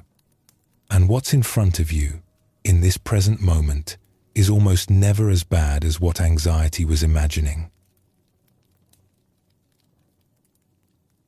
There's another story, this one from China, about a wealthy merchant who came to visit a famous Zen master. This merchant was very successful in the worldly sense, with a large trading business, many employees, and a beautiful home filled with expensive things. But despite all his success, he was miserable. His mind never stopped churning with worries about his business, his competitors, his future. He couldn't sleep. He couldn't enjoy his food. He couldn't be present with his family because his thoughts were always elsewhere, calculating and planning and fearing. He had heard that this particular Zen master was very wise, that he had helped many people find peace. So the merchant made the long journey to the master's simple temple in the mountains, hoping to find relief from his endless anxiety. When he arrived, the master welcomed him warmly and invited him to sit for tea. The merchant, eager to get to the point, immediately began describing his problems. He talked about the pressures of his business, the deals that might fall through, the competitors who were always trying to undercut him, the employees who might be stealing from him, the economy that might turn at any moment. He talked and talked, barely pausing for breath, pouring out all his worries as if emptying a bucket of dirty water. The master listened quietly, nodding occasionally, saying nothing. When the merchant finally ran out of words, the master picked up the teapot and began to pour tea into the merchant's cup. The merchant watched as the tea rose in the cup. It reached the halfway point, then 3/4, then the brim. And still the master kept pouring.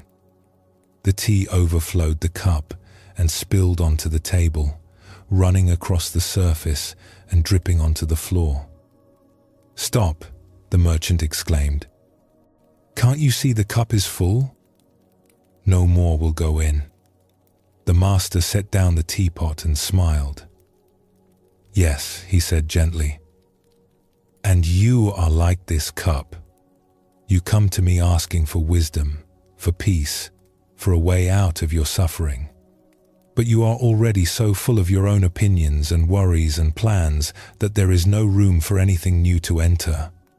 How can I give you anything when there is nowhere for it to go?" The merchant was quiet for a moment, looking at the tea still dripping from the edge of the table. Something in his chest loosened slightly, though he couldn't have said what. "What do I do?" he asked, his voice softer now.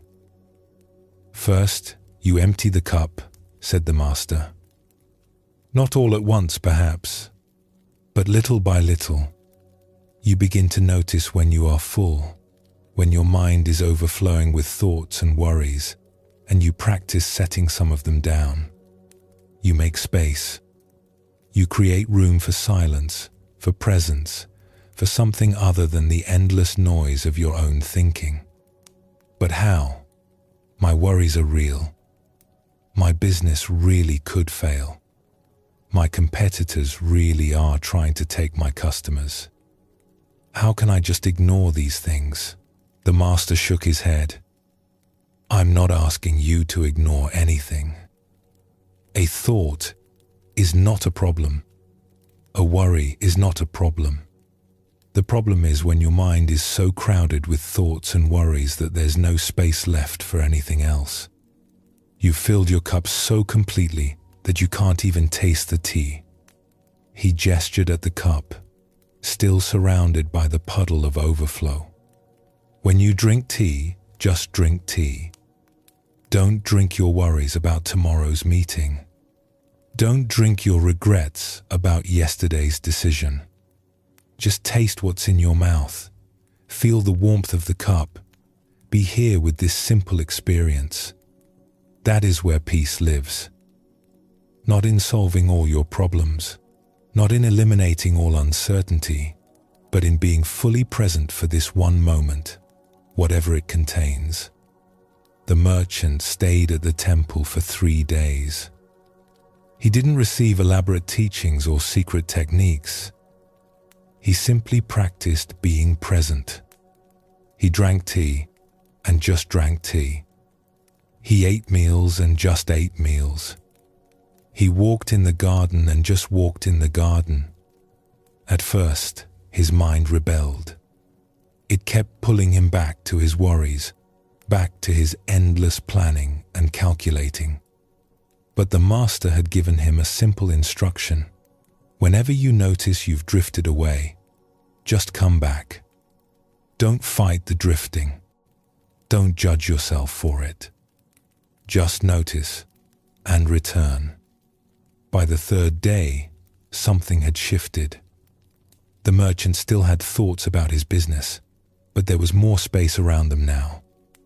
They didn't fill his entire cup anymore. There was room for other things too. Room for the taste of tea. Room for the beauty of sunlight on leaves. Room for a moment of simple peace in the midst of his complicated life. When he left, the master gave him one final teaching. "The cup will fill again," he said. This is the nature of the human mind. It loves to think, to plan, to worry. Don't be discouraged when you find your cup overflowing once more. Just notice it and empty it again. This is not failure. This is the practice. The merchant bowed deeply, something he would not have done 3 days earlier, when he had arrived full of self-importance and urgency. "One more thing," the master said. "Don't wait until the cup is overflowing to empty it. Don't wait until you are drowning in your thoughts before you remember presence. Practice a little every day. Drink 1 cup of tea with full attention. Take 1 walk where you notice what's around you, instead of planning your next move. These small moments of presence will keep the cup from filling so completely. They will remind you that there is always another way to be."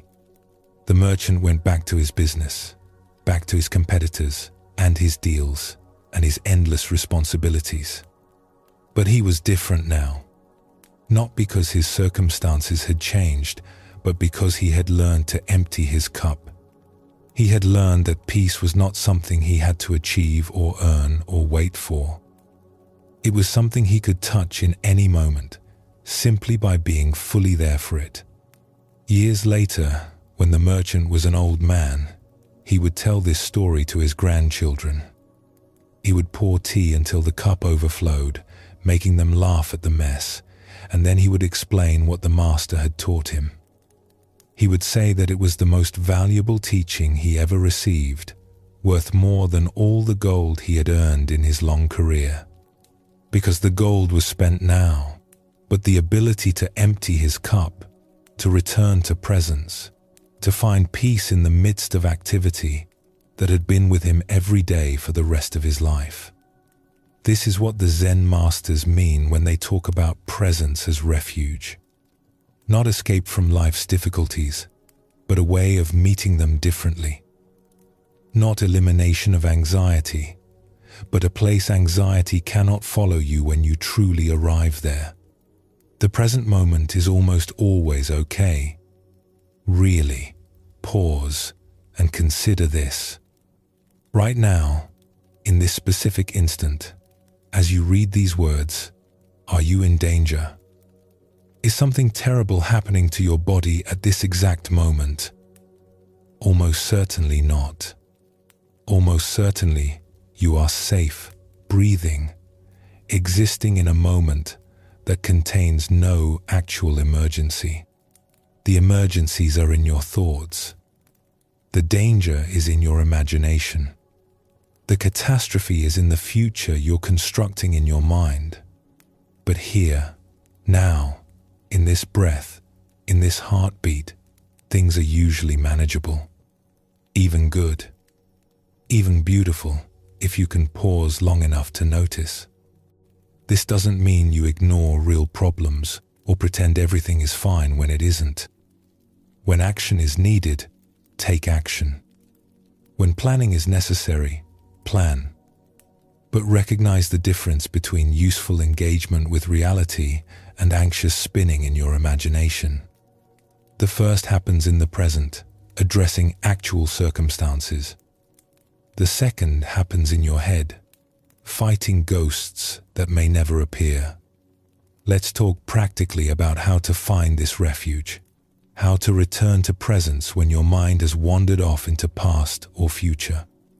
The simplest doorway is always your breath. Your breath is happening now. It's not happening yesterday or tomorrow. Every inhale, every exhale is an anchor to the present moment. When you notice you've drifted, when anxiety has carried you away into its imagined scenarios, you can always come back by feeling your breath move in and out. Not controlling it or changing it, just feeling it, letting it remind you that you're here, now, in this body, in this moment. Your senses are another doorway. What do you hear right now? Not what you heard earlier, not what you might hear later, but right now. What sounds are present in this moment? What do you feel where your body contacts the chair or floor or bed? What do you see when you really look? Not just glancing, but actually seeing the colors and textures and light in your immediate environment. These are not special techniques reserved for meditators and monks. They're simply ways of coming back to what's real, what's actually happening, instead of staying lost in the stories your mind is telling. Anyone can do this. You can do this right now, between one sentence and the next. Just feel your breath. Just notice what you hear. Just look at what's in front of you. That's presence. That's the refuge. The practice is not about staying present forever. That's not how human minds work. You will drift away 1,000 times a day. Your thoughts will carry you into the past, into the future, into fantasies and worries and plans. This is normal. This is not failure. The practice is about returning. Every time you notice you've drifted, you have a choice. You can follow the thought further into its imagined territory, or you can come back. And every time you choose to come back, every time you return to the breath, to the senses, to this present moment, you strengthen the pathway home. You make it easier to find your way back next time. Over time, this changes things. Not by eliminating your thoughts or curing your anxiety, but by giving you more space around them. The thoughts continue, but you're not so completely lost in them. The anxiety arises, but it doesn't consume you the way it used to. You have a refuge now, a place you know how to find, and that knowledge itself brings a kind of peace. The merchant learned this. The man on the cliff, in his own way, learned it too. And countless others, across thousands of years, in every culture and circumstance, have discovered the same simple truth. Presence is always available. The present moment is always here, waiting for you to arrive. No matter how far your mind has wandered, no matter how full your cup has become, you can always come back.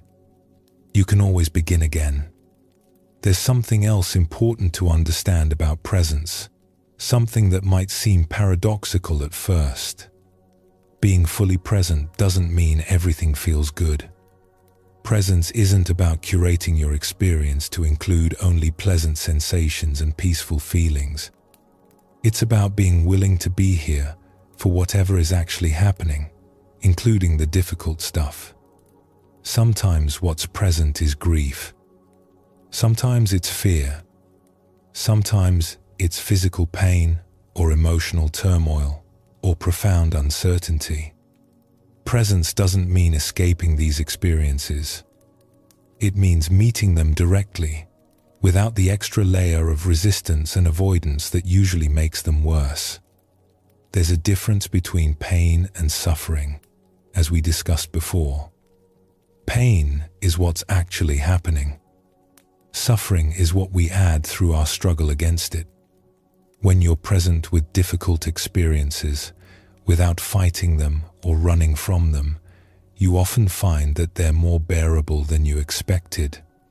Not because they're less painful, but because you're not adding the extra weight of resistance. This is advanced practice, and it takes time to develop. Start with the easier moments. Practice presence when things are relatively calm. Build your capacity for being here. And then, gradually, as that capacity grows, you'll find you can bring it to harder moments too.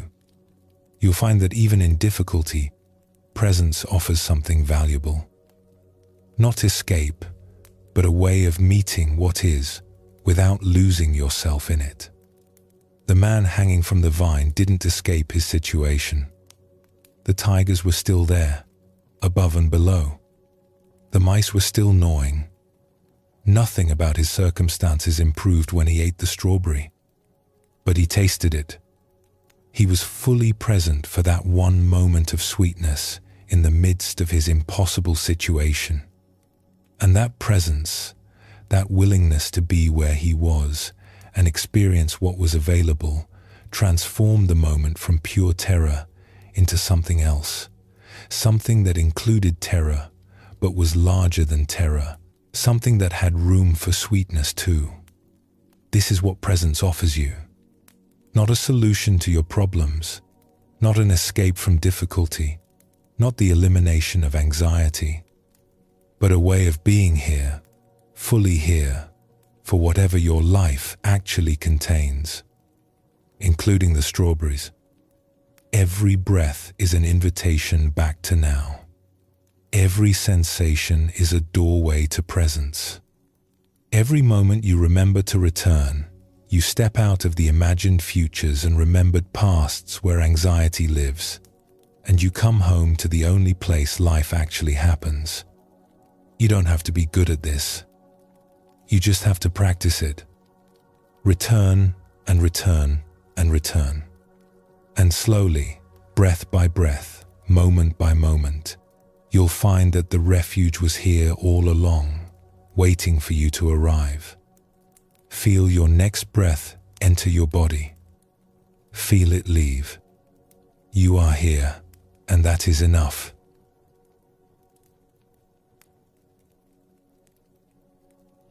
Everything changes. The weather, the seasons, the cells in your body. Your thoughts change from moment to moment. Your emotions rise and fall. Even the mountains are slowly wearing away into the sea. This might sound like sad news. We tend to hear impermanence as a threat, and we cling to what we love, feeling betrayed when it changes.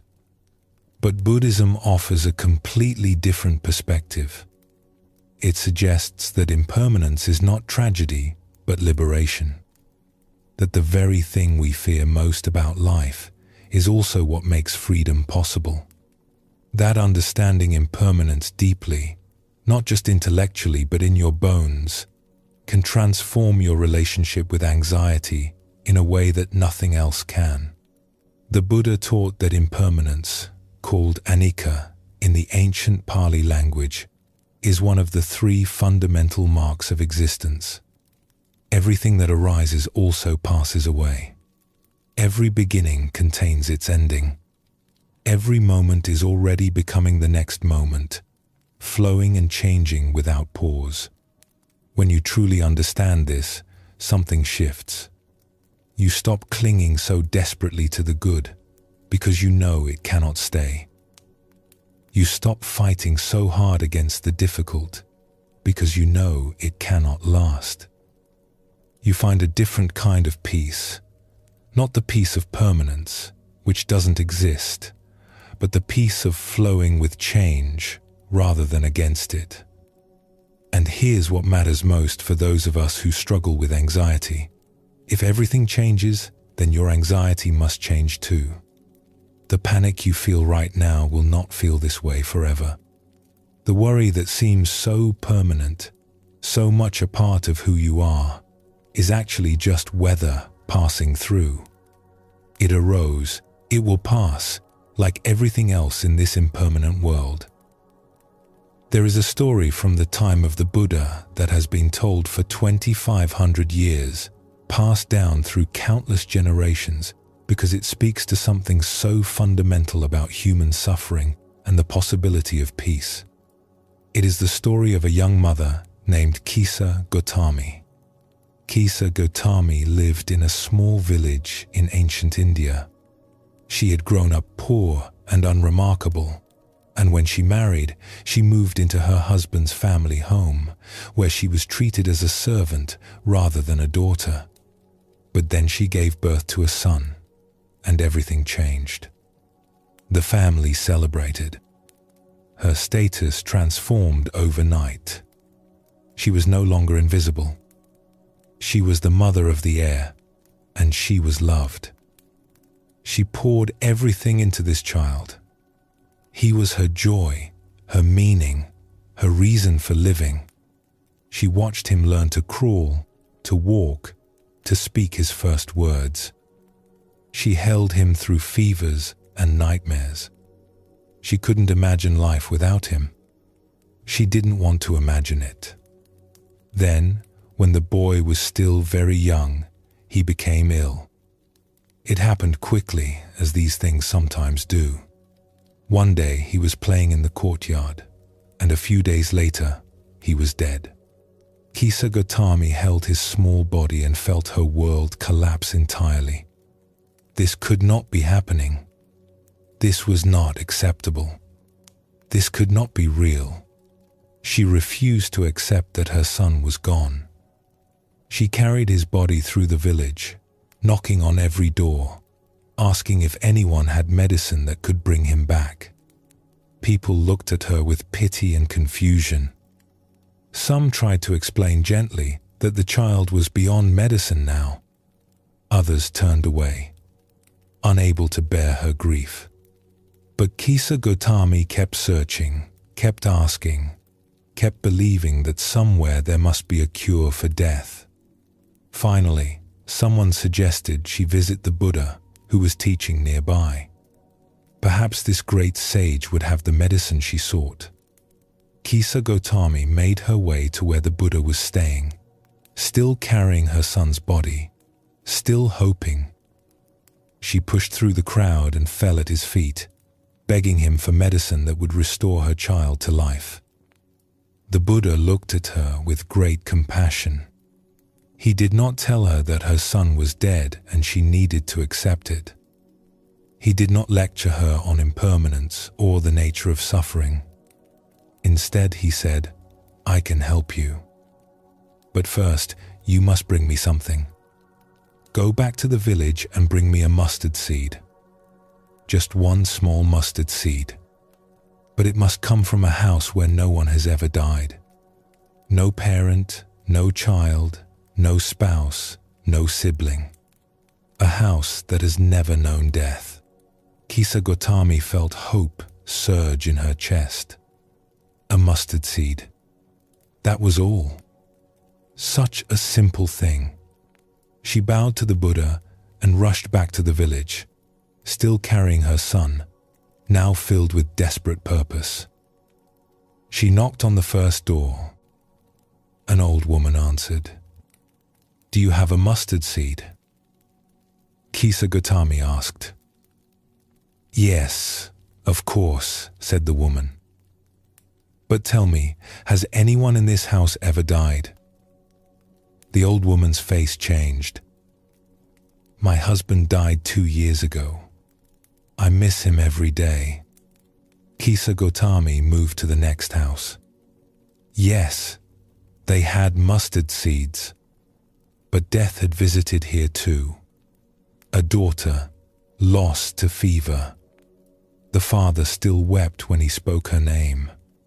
She went to the next house, and the next, and the next. Every home had mustard seeds. Every home had also known death. A grandmother who slipped away in her sleep. A brother killed in an accident. A baby who never took its first breath. Every single house, without exception, had been touched by loss. At one home, an elderly man invited her to sit and rest. She was exhausted by now, having walked the entire village twice over. The man brought her water and sat with her in silence for a while. Then he told her about his wife, who had died 10 years ago, and about how he still set a place for her at the table every evening. "The grief doesn't go away," he said, "but it changes. It becomes softer, gentler. It becomes something you can live with, even something you're grateful for, because it means you loved deeply." That's not nothing. Kisa Gautami listened, holding her son's body, and something in her began to crack open. This old man had lost his beloved, and he was still here. He was still living, still capable of kindness to a stranger, still able to speak of his wife with love rather than only pain. At another house, a young woman about her own age answered the door. When Kisa Gautami explained what she was looking for, the woman's eyes filled with tears. "I lost my first child," she said. "A little girl. She lived only 3 days." She looked at the bundle in Kisa Gautami's arms and understood immediately what had happened. Without another word, she stepped forward and embraced Kisa Gautami, this stranger, this fellow member of the most terrible club in the world. They stood there for a long moment, two mothers who had buried their children, holding each other in the doorway. As the day wore on, something began to shift in Kisa Gautami. She started to really listen to the stories people told her. She saw their grief, still raw in some cases, softened by time in others. She saw that she was not alone in her suffering. She saw that death was not a punishment visited upon her specifically, not evidence that the universe was cruel or that she had done something wrong. Death was simply part of life, woven into every family, every home, every human story since the beginning of time. By evening, she had not found a single house untouched by death, and she realized that she never would. Such a house did not exist. It could not exist. Death was universal, the one experience that every human being shares, the great equalizer that no one escapes. She stopped searching. She found a quiet place outside the village, and finally, after all those hours of desperate seeking, she sat down with her son's body and allowed herself to grieve. Not the frantic, refusing grief of the morning, but something deeper and strangely more peaceful. She wept for her son. She wept for all the mothers who had lost children. She wept for the fragility of life, for the preciousness of every moment, for the love that exists knowing it will one day end. And in that weeping, something released. She understood what the Buddha had been trying to show her. Not that she shouldn't grieve, not that her loss didn't matter, but that her experience was not separate from the experience of all humanity. She was not alone in her suffering. She was joined to every person who had ever loved and lost, connected by the universal truth of impermanence. She buried her son with tenderness, and then she returned to the Buddha, empty-handed but somehow full. She sat at his feet and asked to become his student. She spent the rest of her life practicing, teaching, and helping others who were drowning in grief find their way to the shore. The story tells us that she became particularly skilled at helping those who had lost loved ones. She would sit with them in their grief, not trying to fix it or rush it, but simply being present. She understood what they were going through because she had walked that same path. And she could offer them what the Buddha had offered her, not a cure for impermanence, but a way to live with it. Not an escape from loss, but a transformation of the relationship to loss. She never forgot her son. She carried him with her always, in her heart, in her motivation to help others, in her deep understanding of how precious and fragile life is. But she was no longer broken by his death. She had found a way to let grief become wisdom, to let loss become compassion, to let impermanence become freedom. This story is not about accepting death with passive resignation. Kisa Gautami didn't stop loving her son. She didn't pretend the loss didn't hurt. She grieved fully and deeply, as we all must when we lose what we love. But something changed in her understanding. She stopped fighting against the nature of reality. She stopped asking, "Why me?" and started to see that impermanence touches everyone equally. She stopped isolating herself in her suffering and recognized that she was part of a vast human community, all of whom know loss, all of whom walk the same path from birth to death. This is what understanding impermanence offers. Not numbness, not indifference, but a different relationship with change. When you know that everything passes, you can love fully, without the desperate clinging that turns love into anxiety. You can grieve fully without the added suffering of believing your grief should not exist. You can meet life as it actually is, flowing and changing, rather than demanding it be something it cannot be. The Buddha didn't give Kisa Gautami what she asked for. He gave her something better. He gave her a way to live with loss, to find peace not by escaping impermanence, but by embracing it. There's another teaching that flows from this understanding, one that applies directly to anxiety and the difficult states of mind that can make life feel so unbearable. A young monk was struggling. He had come to the monastery seeking peace, but instead he found his mind more turbulent than ever. Without the distractions of ordinary life, he was forced to sit with his anxiety, his fear, his endless worried thoughts. He felt like he was drowning. He went to his teacher, an old nun who had practiced for 50 years, and confessed his despair. "I came here to find peace," he said, "but I found only suffering. My mind is a storm that never stops. I don't think I can do this." The old nun listened patiently. When he finished, she didn't immediately respond. Instead, she stood and walked to the window, looking out at the sky. Dark clouds were gathering on the horizon, and the first drops of rain were beginning to fall. "Do you see that storm?" The young monk nodded. "It looks fierce, doesn't it? The sky is dark. The wind is picking up. Soon there will be thunder and lightning and rain so heavy you can barely see through it." The monk nodded again, unsure where this was going. "Tell me," said the old nun, "has a storm ever lasted forever?" The monk considered this. "No," he said. "Storms always pass." "Always," the old nun agreed. "Without exception.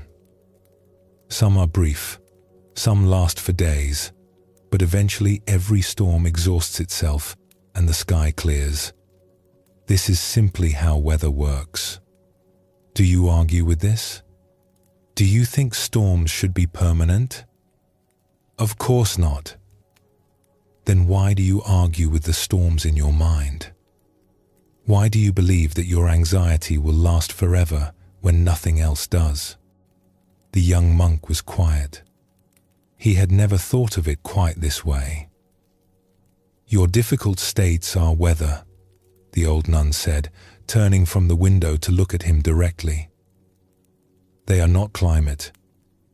Climate is the average over time, the general pattern. Weather is what's happening right now, and weather always changes." She sat down across from him, her eyes kind but direct. "When the storm is raging, it feels like it will never end. This is the nature of storms, both outside and in. They are so loud, so consuming, so present, that we forget there was ever clear sky. We forget that clear sky will return. We identify with the storm completely and believe it is who we are. But you have lived long enough to know better. You have survived many internal storms. Think back. Every bout of anxiety you have ever experienced has ended. Every dark period has eventually lifted. Every time you were certain you couldn't go on, you went on anyway. Not because you did something heroic, but simply because everything passes. That is the law of this universe. The young monk felt something loosen in his chest. It was true. He had felt this despair before, many times. And it had always passed. Somehow, he had always found his way back to steadier ground. "So what do I do when the storm is happening?" he asked. "How do I survive it?" You don't fight it. Fighting a storm only exhausts you. You don't pretend it isn't happening. Denial doesn't make weather disappear. You simply remember that it is weather. You remind yourself, as many times as you need to, that this is temporary. You take shelter where you can, you wait, and you trust that clear sky is on the other side. She smiled gently. And here's what you'll discover with practice. The more you remember that storms are temporary, the less frightening they become. They're still unpleasant. You wouldn't choose them. But they lose their power to make you believe your life is over, that you'll never feel okay again, that this moment of difficulty defines your entire existence.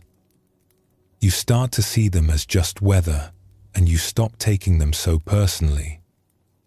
The young monk returned to his practice with a different perspective.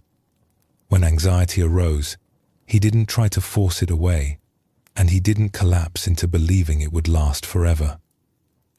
He simply noted, "This is weather. This will pass." Sometimes he had to remind himself 100 times in a single sitting. But slowly, over months and years, something changed.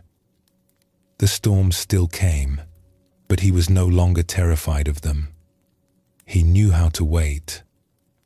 He knew that clear sky always returned.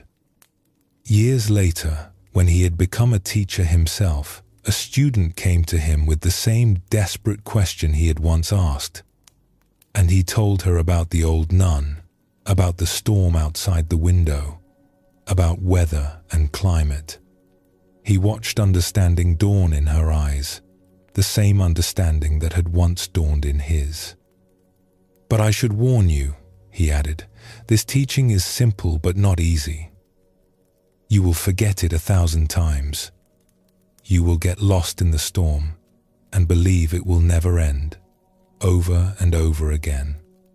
This is not failure. This is just how it works. The practice is remembering as many times as it takes. Each time you remember, you build the path a little stronger. Each time you come back to this truth, it becomes a little more available." He smiled, remembering his own long journey, all the storms he had weathered, all the times he had forgotten and remembered and forgotten again. "Be patient with yourself," he said. "The sky is always there behind the clouds, whether you can see it or not. Your job is not to clear the sky. Your job is just to remember that clear sky exists, even in the darkest storm. That remembering is enough." This teaching speaks directly to anxiety, because anxiety has a way of convincing you that it will never end. When you're in the grip of anxious thoughts, they feel so real, so permanent, so much a part of who you are that you can't imagine ever being free of them. Anxiety whispers, "This is just how you are. This will always be your experience. There is no escape. But impermanence says otherwise. Impermanence points to the evidence of your entire life. Every difficult state you have ever experienced has ended. Not a single moment of suffering has actually lasted forever, no matter how much it felt that way at the time. The very anxiety that grips you now arose at some point, which means it wasn't always here, which means your life contains states other than this one. And if it arose, it will pass. This is not wishful thinking. This is the nature of reality. Everything that comes into being also passes out of being. Everything that begins also ends. Your anxiety is not exempt from this universal law. This doesn't mean you shouldn't take action to address your anxiety. It doesn't mean you should just wait passively for it to disappear.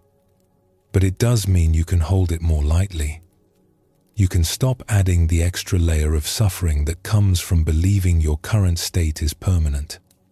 You can remind yourself, as often as you need to, that this is weather, not climate. There's a phrase that has been used across many traditions, so common it has almost become cliché. This too shall pass. But clichés become clichés because they contain truth. And this one contains perhaps the most important truth there is. This too shall pass. The anxiety you're feeling right now. The worry that keeps you awake. The fear that something terrible is about to happen. The racing heart and the tight chest, and the thoughts that won't slow down. All of it will pass. And here's the thing that sometimes gets forgotten. This applies to pleasant experiences too. The joy you feel, the peace, the moments of contentment and ease. These will also pass. This is not meant to make you sad or cynical about the good things in life. It's meant to help you appreciate them while they're here, without clinging to them so tightly that you create suffering for yourself when they inevitably change. Impermanence cuts both ways. It means you don't have to be crushed by difficulty because difficulty won't last forever.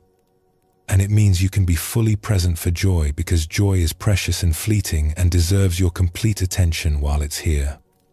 This is the freedom that impermanence offers. Freedom from the desperate clinging that tries to freeze pleasant experiences in place.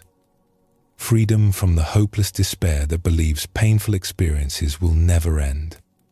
Freedom to flow with life as it actually is, changing moment by moment, rather than constantly fighting the current. Let's bring this back to practical experience. Right now, as you listen to these words, your experience is already changing. The breath you took a moment ago is gone. The thought you had a few seconds ago has been replaced by a different thought. The sensations in your body have shifted, even if only slightly. Nothing about your experience right now is identical to your experience a minute ago.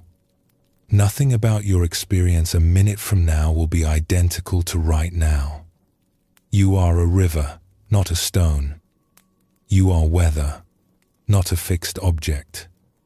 When you really pay attention to this, something relaxes.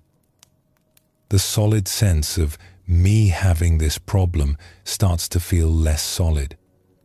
The anxiety that seemed like such a permanent fixture starts to reveal its edges, its arising and passing, its nature as a temporary phenomenon rather than an eternal truth.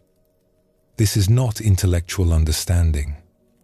This is something you can feel directly in your experience, right now, if you pay close attention. Notice how this moment is already gone. Notice how the next moment is already changing. Notice how nothing stays, how everything flows, how the river of experience never stops moving. Your anxiety is part of this river. It is not a boulder blocking the flow. It is water, just like everything else, moving and changing and passing. You don't have to remove it or fix it or conquer it. You just have to let it flow through, trusting that the nature of rivers is to keep moving.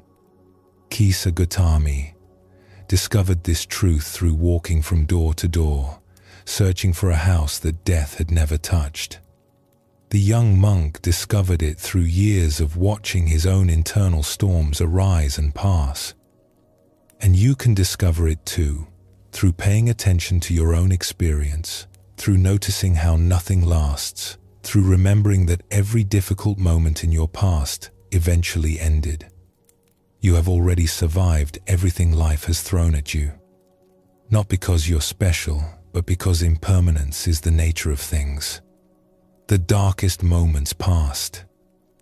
The worst anxiety eased. The periods when you were certain you couldn't go on eventually gave way to periods when going on felt possible again. This is not a small thing. This is evidence. This is proof that impermanence applies to your suffering just as much as it applies to everything else in this universe. So when anxiety arises, and it will, you can meet it with this understanding. Not fighting, not fleeing, not pretending it isn't there. Just remembering, this is weather. This has arisen, and it will pass. I have survived every storm so far, and I will survive this one too. This is impermanence as freedom. Not freedom from change, which is impossible, but freedom through change. The knowledge that nothing is permanent means nothing is hopeless. The knowledge that everything passes means relief is always on the way. The storms of anxiety will come. This is part of being human, part of having a mind that tries to protect you by imagining dangers, part of living in a world full of uncertainty. But they will also go. They always have before.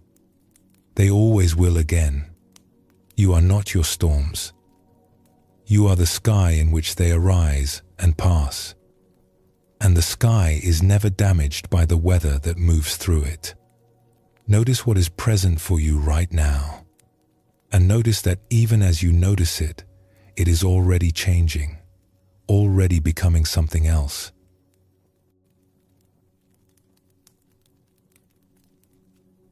So much of our anxiety comes from a single belief that runs beneath everything else, that this moment, as it is not enough.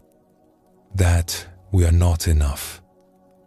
That something is missing, something needs to be fixed, something must change before we can finally relax and be at peace.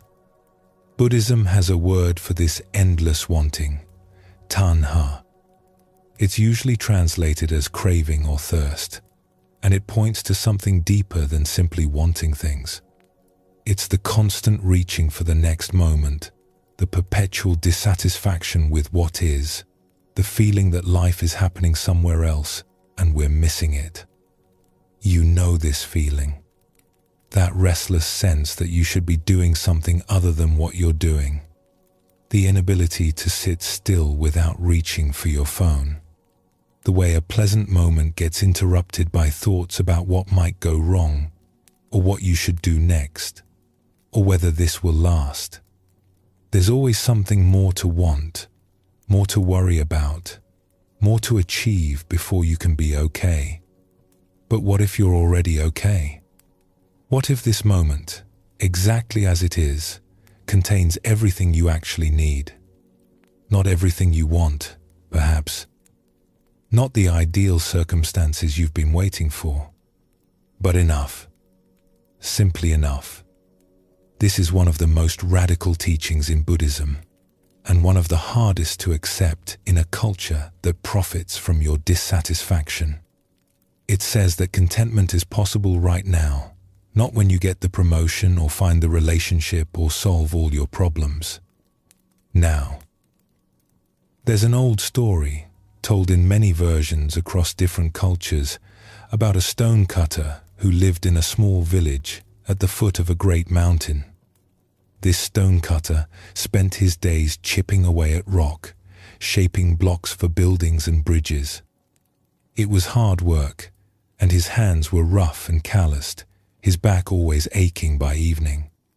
He earned enough to live simply, a small house, a patient wife, food on the table. By any reasonable measure, he had a good life. But he couldn't see it that way. He looked at what others had and felt his own life was lacking. The merchants had soft hands and fine clothes. The officials were carried through town while he walked on his own 2 feet. Everyone, it seemed, had it better than him. One day, while delivering stones to a wealthy merchant's house, he saw how the merchant lived. Silk robes, fine food, servants attending to every need. The merchant reclined on cushions while others worked around him. He didn't have to lift anything heavy. He didn't have to squint against stone dust. He simply gave orders and things were done. The stone cutter felt a wave of envy wash through him. How wonderful it must be to be a merchant, he thought. To have such wealth, such comfort, such power over others. And in that moment, through some mysterious grace, his wish was granted. He became a wealthy merchant with all the fine things he had envied. He wore silk now instead of rough cloth. He ate delicacies instead of simple rice. He gave orders instead of taking them. For a while, he was happy. But then summer came, and the heat was oppressive. He sat in his fine house, sweating through his silk robes, fanning himself uselessly. He looked out the window and saw a high official passing by in a grand procession, servants holding a canopy over him to block the sun, attendants fanning him as he moved. How wonderful to be a high official, the merchant thought. Even the sun cannot touch him. And again, his wish was granted. He became a high official, carried through the streets in a covered sedan chair, shielded from the elements, feared and respected by all. But then he noticed something. Despite the canopy, despite the fans, the sun still beat down mercilessly. The crops withered in the fields below. Rivers began to dry up. The sun was more powerful than any official, more powerful than any human authority. The sun is the most powerful thing of all, he thought. I wish I were the sun. And he became the sun, blazing down on the earth, feared by farmers and merchants and officials alike. He felt truly powerful now. Nothing could stand against him. But then a cloud drifted across the sky, blocking his rays, casting shadow on the land below. He could not burn through it. He could not push it aside. The cloud is more powerful than the sun, he realized. I wish I were a cloud. And he became a cloud, blocking the sun, gathering moisture, releasing rain when and where he chose. He flooded fields and filled rivers. He made farmers look up at the sky in hope or despair depending on his mood. He was more powerful than the sun. But then a wind came, pushing him across the sky against his will, scattering his form, sending him tumbling helplessly across the heavens. He tried to hold together, but the wind was relentless, tearing him apart, dispersing him across miles of sky. The wind is more powerful than clouds, he thought. I wish I were the wind. And he became the wind, howling across the land, bending trees, whipping up waves, driving rain before him, unstoppable by any force. Ships feared him. Farmers cursed him. Birds were thrown off course by his strength. He was power itself, invisible and irresistible. But then he encountered a great mountain that would not move. He blew against it with all his force. He screamed around its peaks. He tried for days to shift it even slightly. But the mountain stood firm, ancient and immovable, barely noticing his fury. The mountain is more powerful than the wind, he thought.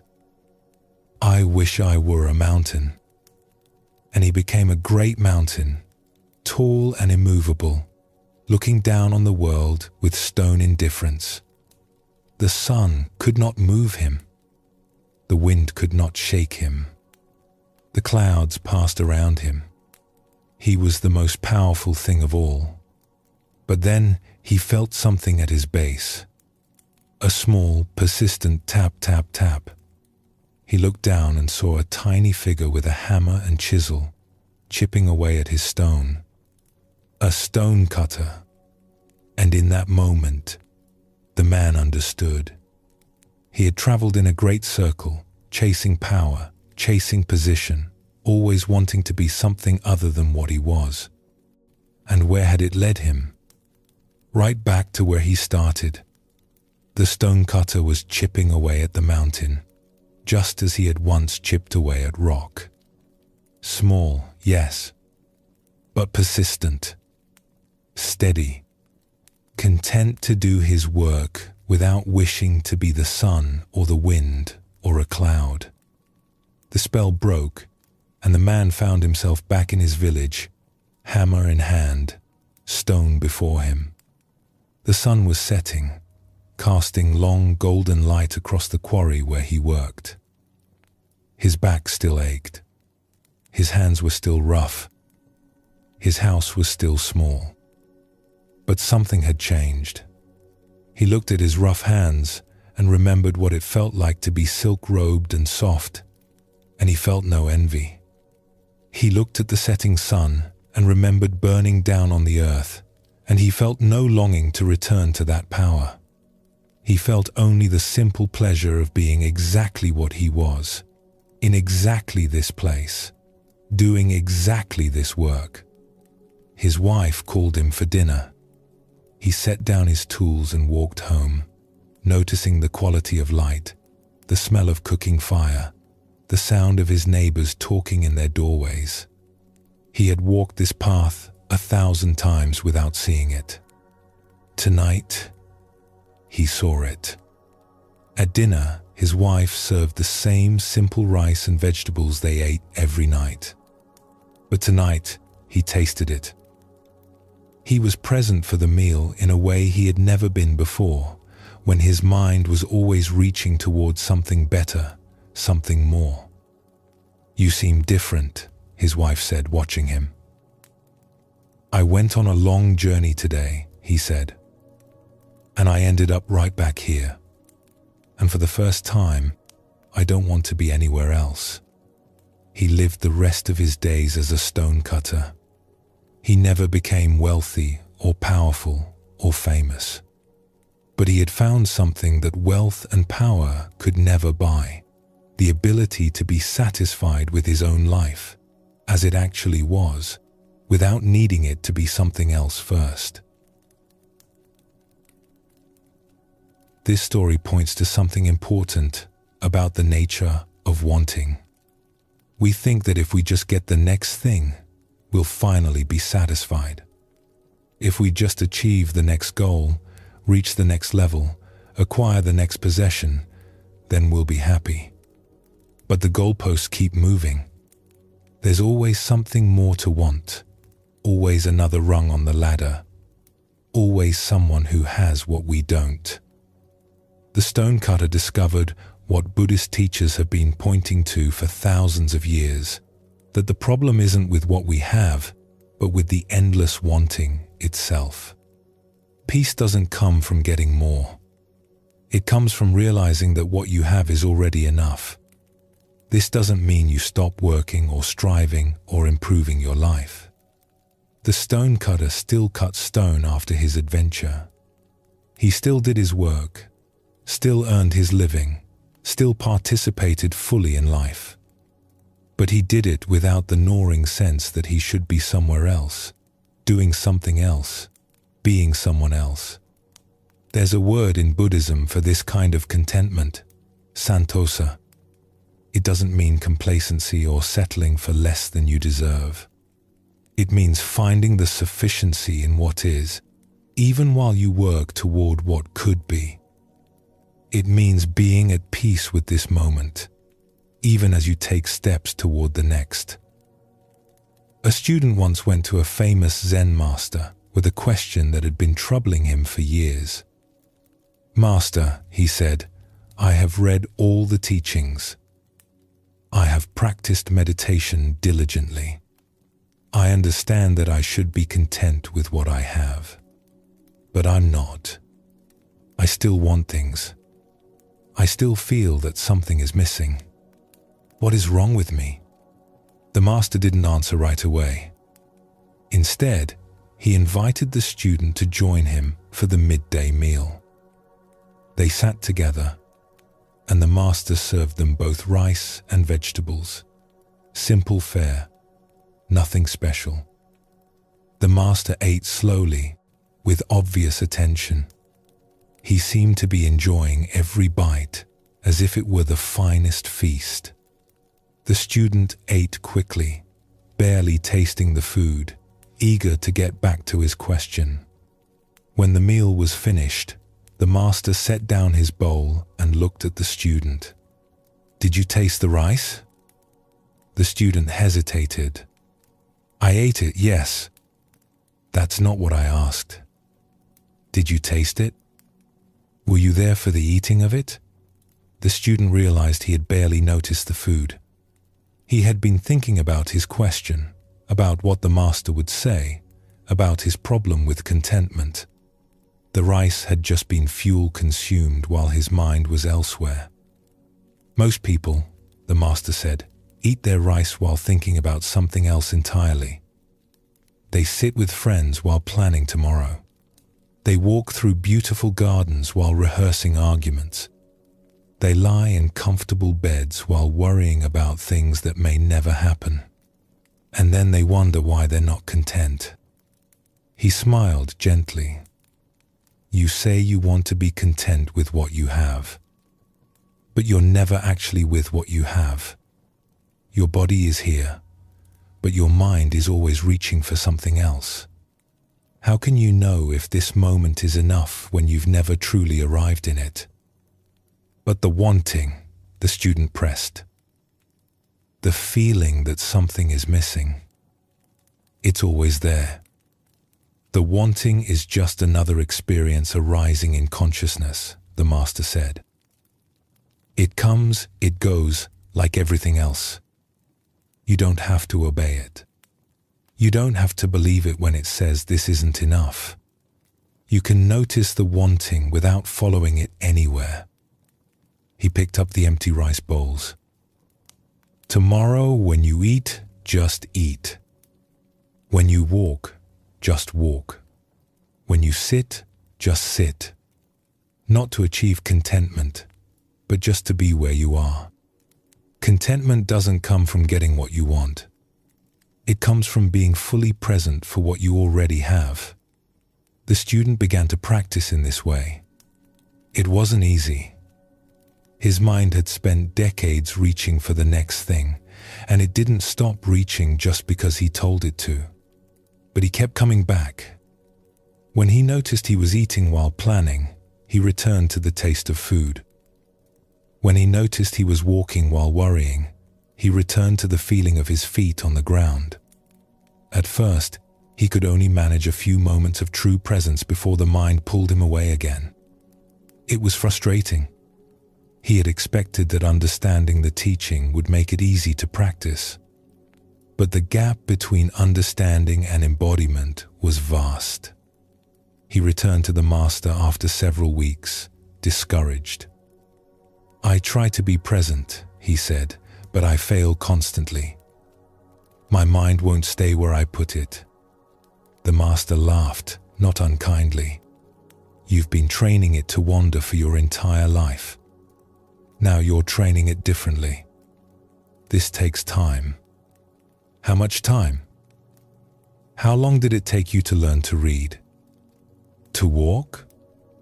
Some things cannot be rushed. The mind learns through repetition, through gentle persistence, through coming back again and again without judgment. You're not failing. You're practicing. Every time you notice you've wandered and return, that is the practice. That is success. The student continued. He stopped expecting quick results. He stopped judging himself for wandering. He just kept returning, day after day, meal after meal, step after step. And slowly, something shifted. Not all at once, but gradually, like dawn breaking. He found moments of sufficiency that he had never noticed before. The warmth of sunlight on his face. The satisfaction of a task completed. The simple pleasure of a conversation with a friend when he was actually there for it. One morning, he woke up and lay in bed for a few minutes before rising. Not planning his day, not worrying about what needed to be done, just lying there, feeling the warmth of the blankets, hearing the birds outside, being present for the simple fact of being alive, comfortable, safe.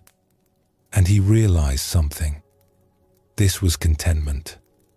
Not a grand spiritual achievement, not a permanent state of bliss, but just this, being present for what was already good in his life, instead of always reaching for something more. He still had wants.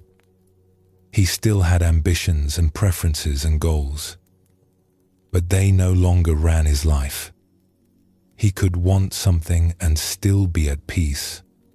He could prefer a different outcome and still accept what was happening. The wanting was there, but he was no longer consumed by it. He returned to the Master one more time, not with a question, but with gratitude. "I understand now," he said. "Contentment isn't somewhere else.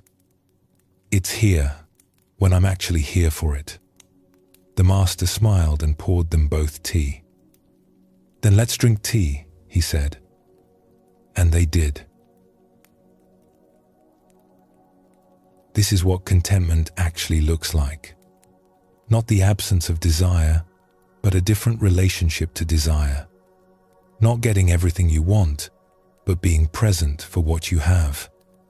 Not achieving some special state, but simply arriving fully in the ordinary moments of your life. Anxiety feeds on the belief that this moment is not enough, that you should be further along, that things should be different, that you can't rest until various conditions are met. But conditions are never perfectly met. There's always something that could be better, always some threat on the horizon. Always some gap between how things are and how you think they should be. The practice of contentment doesn't close that gap. It teaches you to live peacefully with it. To stop demanding that reality match your preferences before you'll allow yourself to be okay. To find the sufficiency that exists in every moment, if you're present enough to notice it. There's a famous Zen exchange that goes like this. A student asks the Master, "What is enlightenment?" The Master replies, "When hungry, eat. When tired, sleep." The student is confused. But everyone does that. What's special about eating when hungry and sleeping when tired? The Master shakes his head. No. Most people, when eating, are thinking of 1,000 things. When sleeping, they are dreaming of 1,000 worries. Eating is not eating. Sleeping is not sleeping. They are never where they are. This points to something essential. We think contentment is about having the right circumstances, the right job, the right relationship, the right amount of money, the right state of health. But Zen suggests it's about something much simpler and much harder, actually being present for your circumstances, whatever they are. When you're fully present, even simple things become rich. A cup of tea becomes an experience of warmth and taste and comfort. A walk becomes a conversation with the world through your senses. An ordinary conversation becomes a genuine connection. But when you're not present, even wonderful things feel empty. You're on vacation but thinking about work. You're with people you love but mentally rehearsing conflicts. You're surrounded by beauty but scrolling through your phone. Contentment isn't something you find out there, in better circumstances. It's something you cultivate in here, through the quality of your attention. Let's be honest about something. This teaching is hard. We live in a culture that constantly tells us we're not enough, that we need more, that satisfaction is just one purchase or achievement or transformation away. Advertising depends on your dissatisfaction. Social media shows you everyone else's highlight reel while you live your ordinary days. The message that you might already have what you need is almost revolutionary in its simplicity. Buddhism doesn't ask you to pretend you don't have real problems or to be satisfied with genuinely harmful situations. If something needs to change, work to change it. If something is truly wrong, address it. Contentment isn't passive acceptance of injustice or suffering, but it does invite you to examine the voice that's never satisfied, that always finds something wrong, that won't let you rest even when rest is appropriate.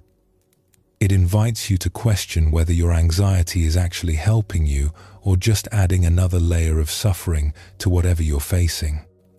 Often, when we look honestly, we find that the anxiety isn't protecting us or preparing us. It's just noise. The problem would still be there without the anxiety. We could still address it, probably more effectively, from a place of calm presence rather than frantic worry. The anxious mind tells us that contentment is dangerous, that if we stop worrying, we'll become complacent, miss something important, fail to prepare for disasters. But this isn't true. You can be content and still take care of what needs taking care of. You can be at peace and still work toward your goals.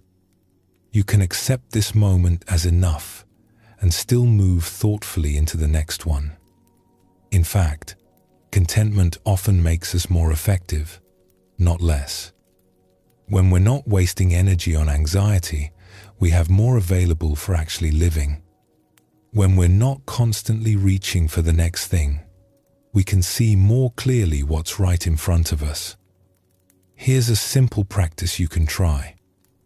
Right now, wherever you are, ask yourself, what is actually wrong with this moment?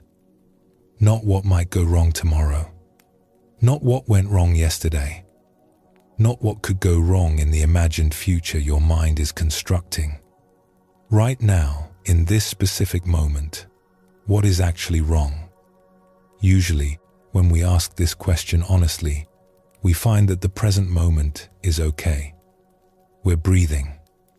We're alive. We're not in immediate danger. Whatever problems we have exist in other times, in memories or projections, not in this specific instant. This doesn't make the thoughts go away.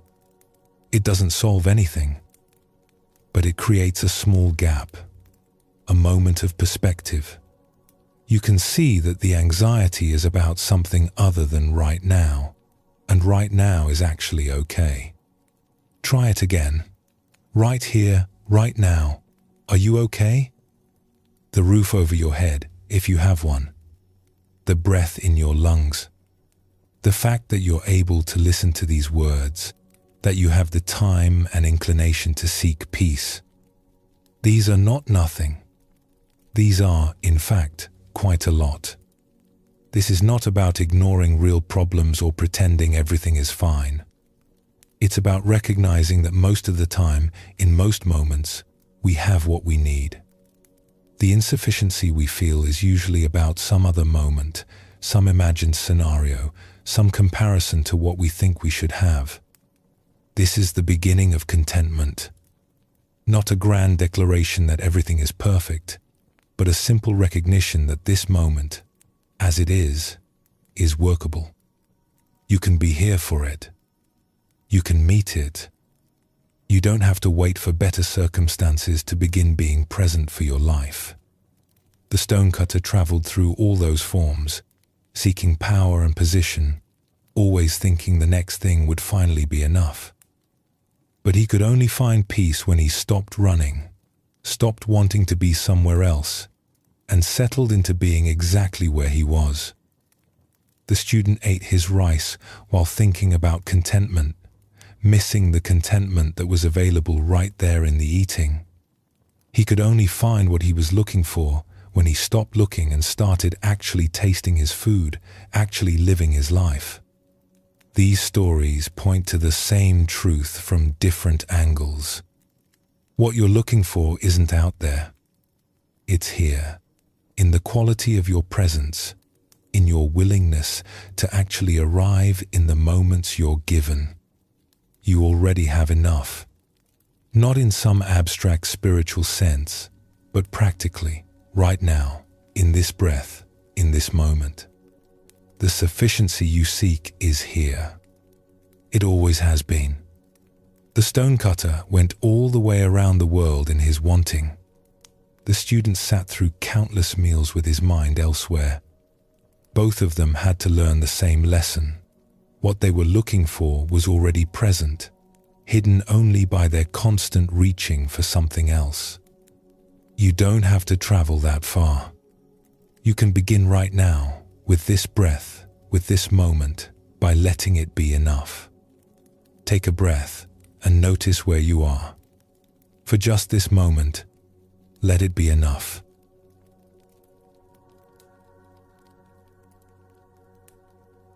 We have walked a long path together through these hours.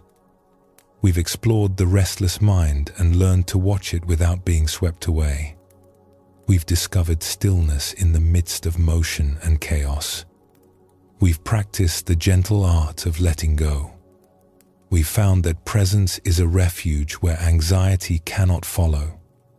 We've seen that impermanence, far from being our enemy, is what makes freedom possible. We've touched the wisdom of enough, the contentment that comes from actually arriving in our lives. Now we come to the deepest teaching of all, the one that underlies everything else we've discussed. It concerns who you really are, beneath the anxiety, beneath the thoughts, beneath all the stories you tell about yourself and all the stories others have told about you. Buddhism teaches that there is something in you that has never been touched by your suffering. Something that remains calm even when your mind is storming. Something that watches the anxiety without being the anxiety, that observes the fear without being consumed by it, that knows the thoughts without becoming lost in them. This is sometimes called Buddha nature. Not because you need to become a Buddha or achieve some special state, but because the same awareness that woke up under that tree 2,500 years ago is the same awareness looking out through your eyes right now. It's not something you have to create or earn or develop. It's what you already are, what you have always been, hidden only by the clouds of thought and identification that usually fill the sky of your mind.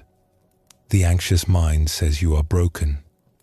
It says something is fundamentally wrong with you, that you need to be fixed or healed or transformed before you can be at peace. It points to all the evidence of your suffering and says, "See? You're a mess. You'll never be okay." But Buddha nature says something different. It says you are already whole. The peace you seek is already present, here, now, in this very moment. You have simply forgotten where to look. You've been searching everywhere out there for something that has been right here all along. There is a famous Zen story about two monks standing outside their temple, watching a flag flutter in the wind. It was a warm afternoon, and they had just finished their midday meal. The temple flag, inscribed with sacred symbols, was dancing in the breeze, and the two monks had stopped to watch it on their way back to the meditation hall. "The flag is moving," said the first monk, a young man who had been at the temple only a few years.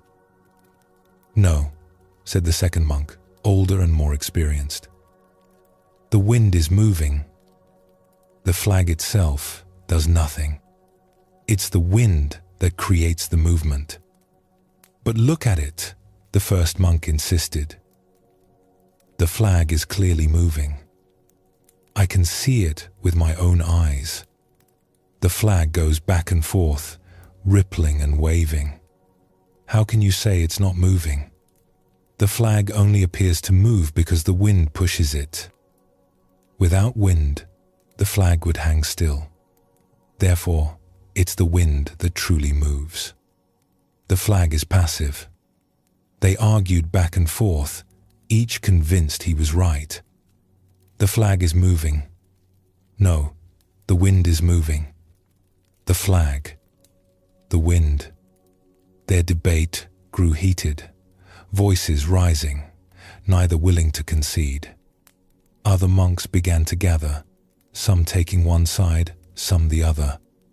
What had started as an idle observation was becoming a full-scale philosophical dispute.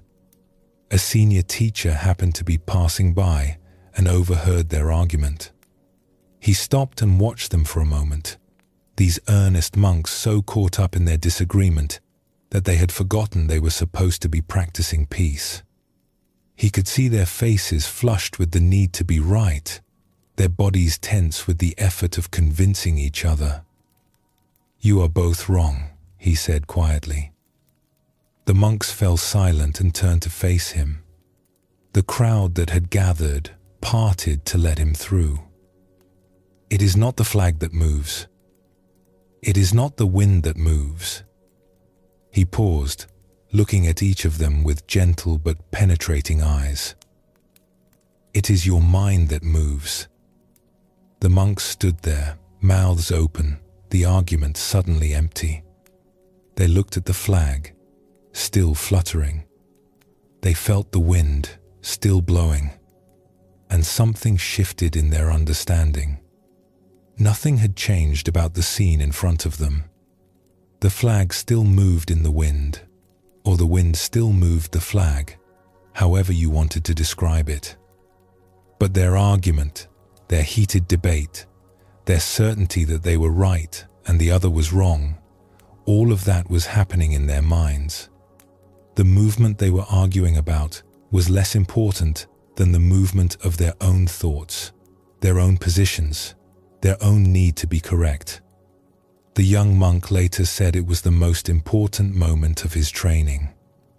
Not because the teacher had resolved the question of whether the flag or the wind was moving, but because he had shown them something they hadn't seen. They were lost in the movement of their own minds, unable to step back into the stillness from which they could see clearly. This is one of the most important Zen stories ever told, and it points to something essential about anxiety and peace. We spend so much energy arguing with reality. We debate endlessly about what's happening, what it means, what should be done, whether things are good or bad, whether we are good or bad. We are like those two monks, caught up in our positions, certain we see things correctly, exhausting ourselves in mental struggle. But there is something that watches all of this. There is an awareness that can notice the flag, notice the wind, notice the monks arguing, notice your own thoughts arising in response. This awareness is not taking sides. It is not caught up in the debate. It simply observes, clearly and calmly, whatever is happening. When the teacher said, "It is your mind that moves," he was pointing to something beyond the content of the argument. He was pointing to the fact that both monks were identified with their thoughts, lost in the movement of their own minds, unable to see from the still point that existed before they started debating. That still point is available to you. It is, in fact, what you most fundamentally are. It's the calm that our title speaks of, the calm, anxious mind that becomes possible not through silencing thoughts, but through recognizing what you are beneath them. Another story tells of a student who came to his teacher in despair. "I feel broken," the student said. "I've been practicing for years, but my mind is still a mess. I still get anxious. I still get caught in thoughts. I still suffer. There must be something wrong with me at the core. Maybe I'm just not capable of peace." The teacher listened without interrupting. When the student had finished pouring out his frustration, the teacher stood and said, "Come with me." They walked in silence through the temple grounds, past the meditation hall, past the kitchen, past the gardens, until they reached a small pond at the edge of the property. It was evening, and the full moon was rising in the east. The surface of the pond was choppy. A breeze had picked up, and small waves rippled across the water. The teacher pointed at the pond. "Look at the moon's reflection," he said. The student looked. Because of the waves, the reflection was fragmented, broken into 1,000 pieces. It shimmered and wavered, sometimes disappearing entirely as a larger ripple passed through, then reappearing, still broken, still scattered. "Is the moon broken?" the teacher asked. The student looked up at the sky. The moon hung there, full and perfect, completely unaffected by the choppy water below. "No," the student said. "The moon is fine. It's only the reflection that looks broken. And when the water stills," as if on cue, the breeze died down. Slowly, the ripples subsided. The surface of the pond grew calm. And there, in the water, the moon's reflection appeared, whole and perfect, a mirror image of the sky above. "The moon was never broken," the teacher said. "Even when the reflection was scattered, the moon itself remained whole. The disturbance was only on the surface." He turned to face his student directly. "You are like that moon. Your true nature has never been broken, never been damaged, never been touched by any of the storms that have passed through your life. When your mind is choppy, when thoughts and anxieties ripple across the surface, you look at the reflection and think you are broken. But that's not what you are. That's just the surface." The student stared at the now still pond, at the perfect moon reflected there. "Then why does it feel so broken?" he asked. "Why does the suffering feel so real?" "Because you identify with the ripples instead of the moon. You look at the surface and think that's who you are. But the surface is just activity. It comes and goes. Beneath it, you remain. Whole, untouched, perfectly at peace." They stood together for a long time, watching the moon in the water. Occasionally, a small breeze would return and the surface would stir, breaking the reflection into fragments again. Then it would still, and the moon would return, whole as ever. "This is what meditation shows you," the teacher said finally. "Not how to stop the ripples. You can't control the wind. But how to recognize what you really are. How to stop identifying with the disturbed surface and remember the moon that was never broken." The student returned to his practice with new understanding. When anxiety arose, he tried to remember. This is a ripple on the surface. When thoughts churned and his mind felt chaotic, he tried to remember. Beneath this, I am still here, whole, the awareness that watches the storm without being the storm. It wasn't easy. Years of habit had taught him to identify completely with whatever was happening on the surface. But slowly, with practice, he began to notice something. Even in his most anxious moments, there was a part of him that knew he was anxious. A witnessing presence that observed the suffering without being consumed by it. That presence was always calm, always still, always there, no matter how choppy the surface became. He realized that the teacher had been pointing to this all along.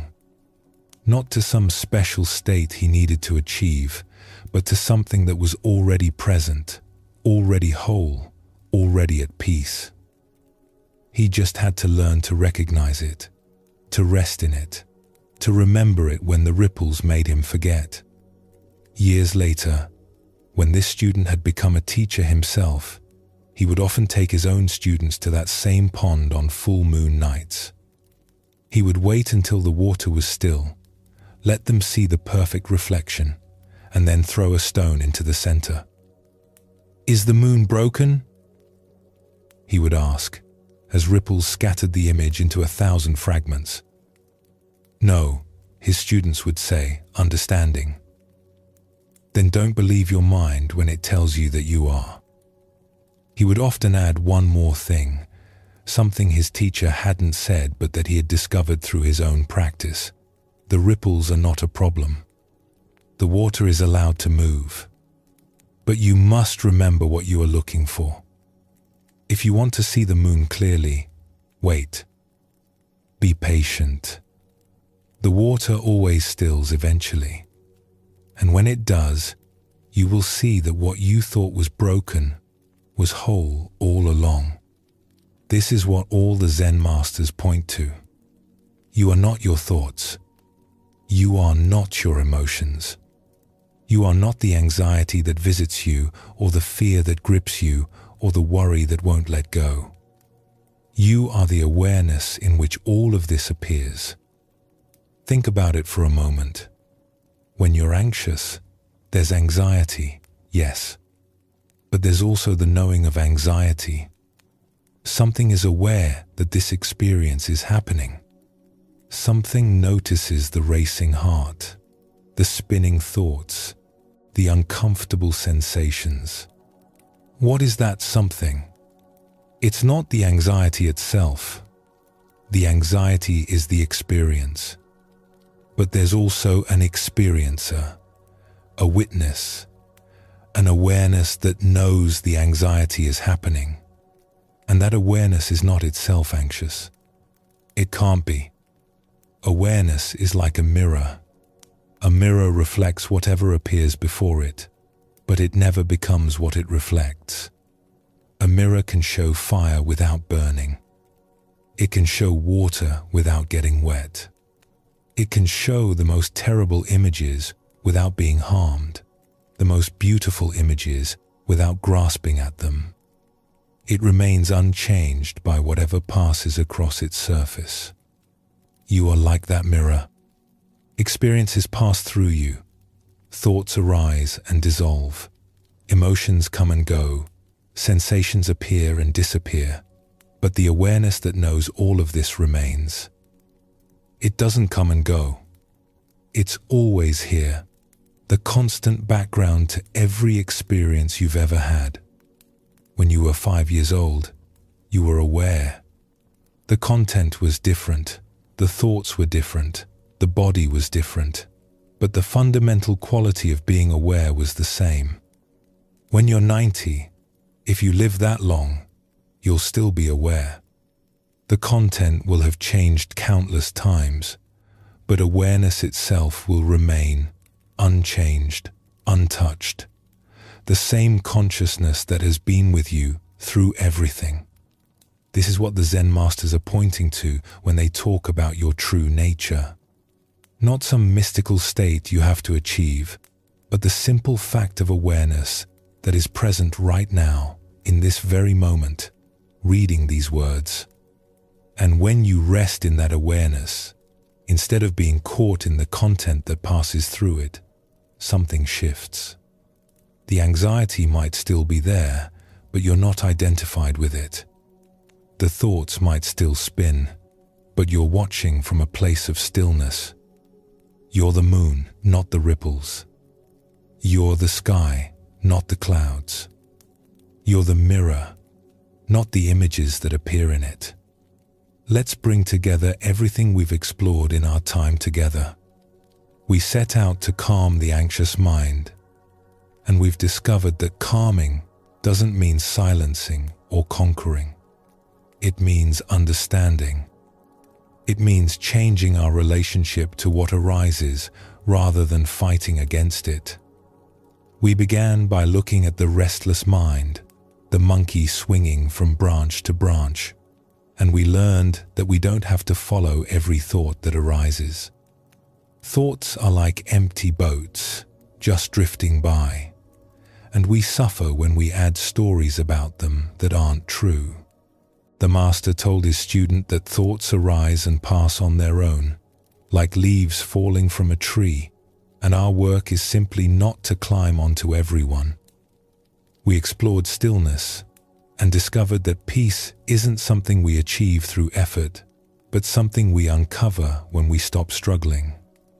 Like the tea master facing the samurai, we found that presence itself is power, and calm is available even in chaos. Like Ryokan sitting in his leaking hut while the storm raged, we learned that the storm is outside, but inside, it can be still. We practiced the gentle art of letting go, releasing our grip on how we think things should be. The broken cup was already broken from the day it was made, and when we understand this, we can love fully without the clinging that turns love into anxiety. The student learned that letting go isn't about trying harder, but about turning the hand over and allowing what needs to fall to simply fall. We discovered that presence is a refuge. The man on the cliff, suspended between tigers, found a strawberry and tasted its sweetness. The present moment is almost always okay, and anxiety lives in the imagined future, not in now. The merchant learned to empty his cup so there was room for something other than worry. We learned that impermanence is not something to fear, but the very thing that sets us free. Every storm passes. Every difficult state ends. Kisa Gotami walked from house to house and discovered that she was not alone in her suffering, that loss is universal, and that even grief can become wisdom. The young monk learned from his teacher that his anxiety was weather, not climate, and weather always changes. We touched the wisdom of enough, discovering that this moment, as it is, contains what we need. The stonecutter traveled through every form of power, only to find peace in being exactly who he was. The student finally tasted his rice after years of eating while thinking about something else. And now, we come to the deepest truth. You are not the storm. You are the sky. You are not the ripples. You are the moon. You are not your anxiety.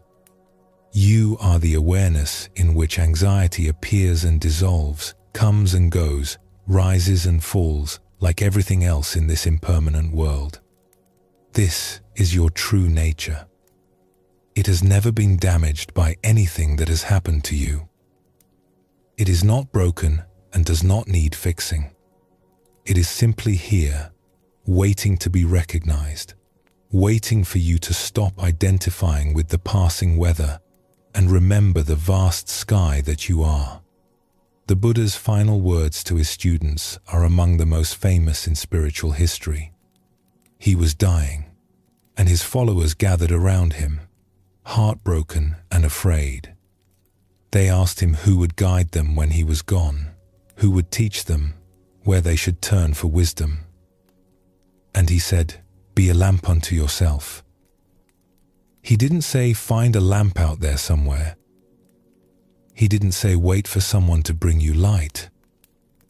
He didn't point to a successor or a book or a set of rules to follow. He pointed inward. He said, "The light is already in you. You are your own lamp. You don't need anything external to find peace, because peace is not external. It's what you are when you stop covering it up with seeking and striving and suffering." This was his final gift, and it's the same teaching we've been exploring all along.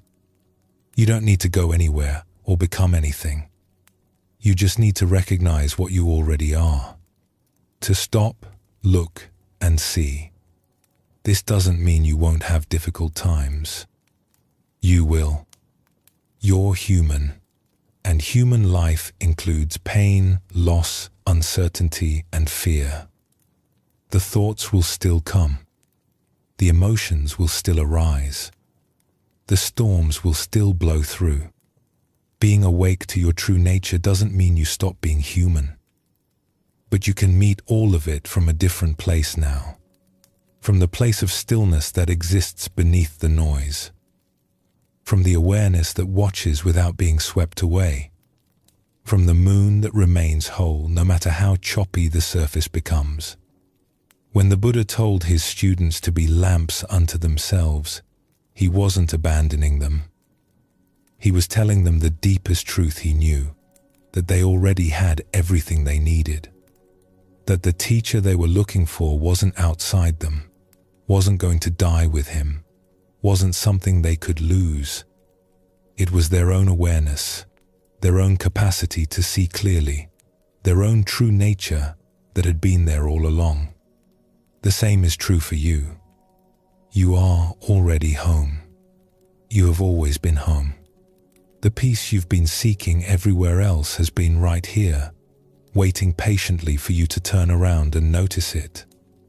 Anxiety will visit again. It's part of having a human mind, part of the ancient programming that once kept your ancestors alive in a dangerous world. When it does visit, you can remember what you've learned. You can watch the thoughts without believing them. You can let the emotions move through without identifying with them completely. You can return to your breath, your body, this present moment. You can remember that everything passes, that this too shall pass, that you have survived every storm so far. And beneath all of that, beneath the coming and going, the rising and falling, the endless movement of experience, you can rest in the simple truth of what you are. Awareness itself, the witness, the sky that holds all weather without being harmed by any of it, the moon that no amount of ripples can break.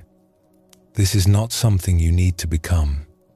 It's something you already are, remembering itself through you, waking up in this very moment.